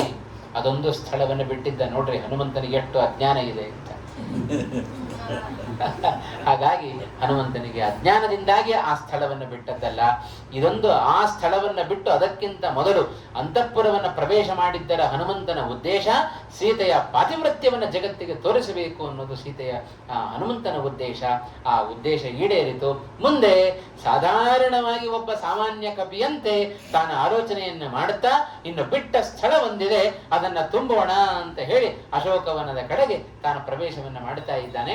ಅಶೋಕವನ ಪ್ರವೇಶ ಮಾಡಿದ ಮೇಲೆ ಭಾರೀ ಸಾಹಸದ ಕೆಲಸವನ್ನು ಹನುಮಂತ ತಾನು ಮಾಡುತ್ತಾನೆ. ಆ ಸಾಹಸದ ಕೆಲಸವನ್ನ ನಾಳೆ ದಿವಸದ ಪ್ರವಚನದಲ್ಲಿ ಶ್ರವಣ ಮಾಡೋಣ ಅಂತ ಹೇಳುತ್ತಾ ಇವತ್ತಿನ ಪ್ರವಚನವನ್ನು ಮುಕ್ತಾಯ ಮಾಡ್ತಾ ಇದ್ದೇನೆ. ಕೃಷ್ಣಾರ್ಪಣಮಸ್ತು. ಕಾಯೇನ ವಾಚಾ ಮನಸಾ ಇಂದ್ರಿಯೈರ್ವಾ ಬುದ್ಧ್ಯಾತ್ಮನಾ ವಾ ಸುತಸ್ವಭಾವಂ ಕರೋಮಿ ಯದ್ಯತ್ ಸಕಲಂ ಪರಸ್ಮೈ ನಾರಾಯಣಾಯೇತಿ ಸಮರ್ಪಯಾಮಿ. ಯತ್ಕರೋಷಿ ಯದಶ್ನಾಸಿ ಯಜ್ಜುಹೋಷಿ ದದಾಸಿ ಯತ್ ಯತ್ತಪಸ್ಯಸಿ ಕೌಂತೇಯ ತತ್ಕುರುಷ್ವ ಮದರ್ಪಣಂ. ಶ್ರೀಕೃಷ್ಣಾರ್ಪಣಮಸ್ತು.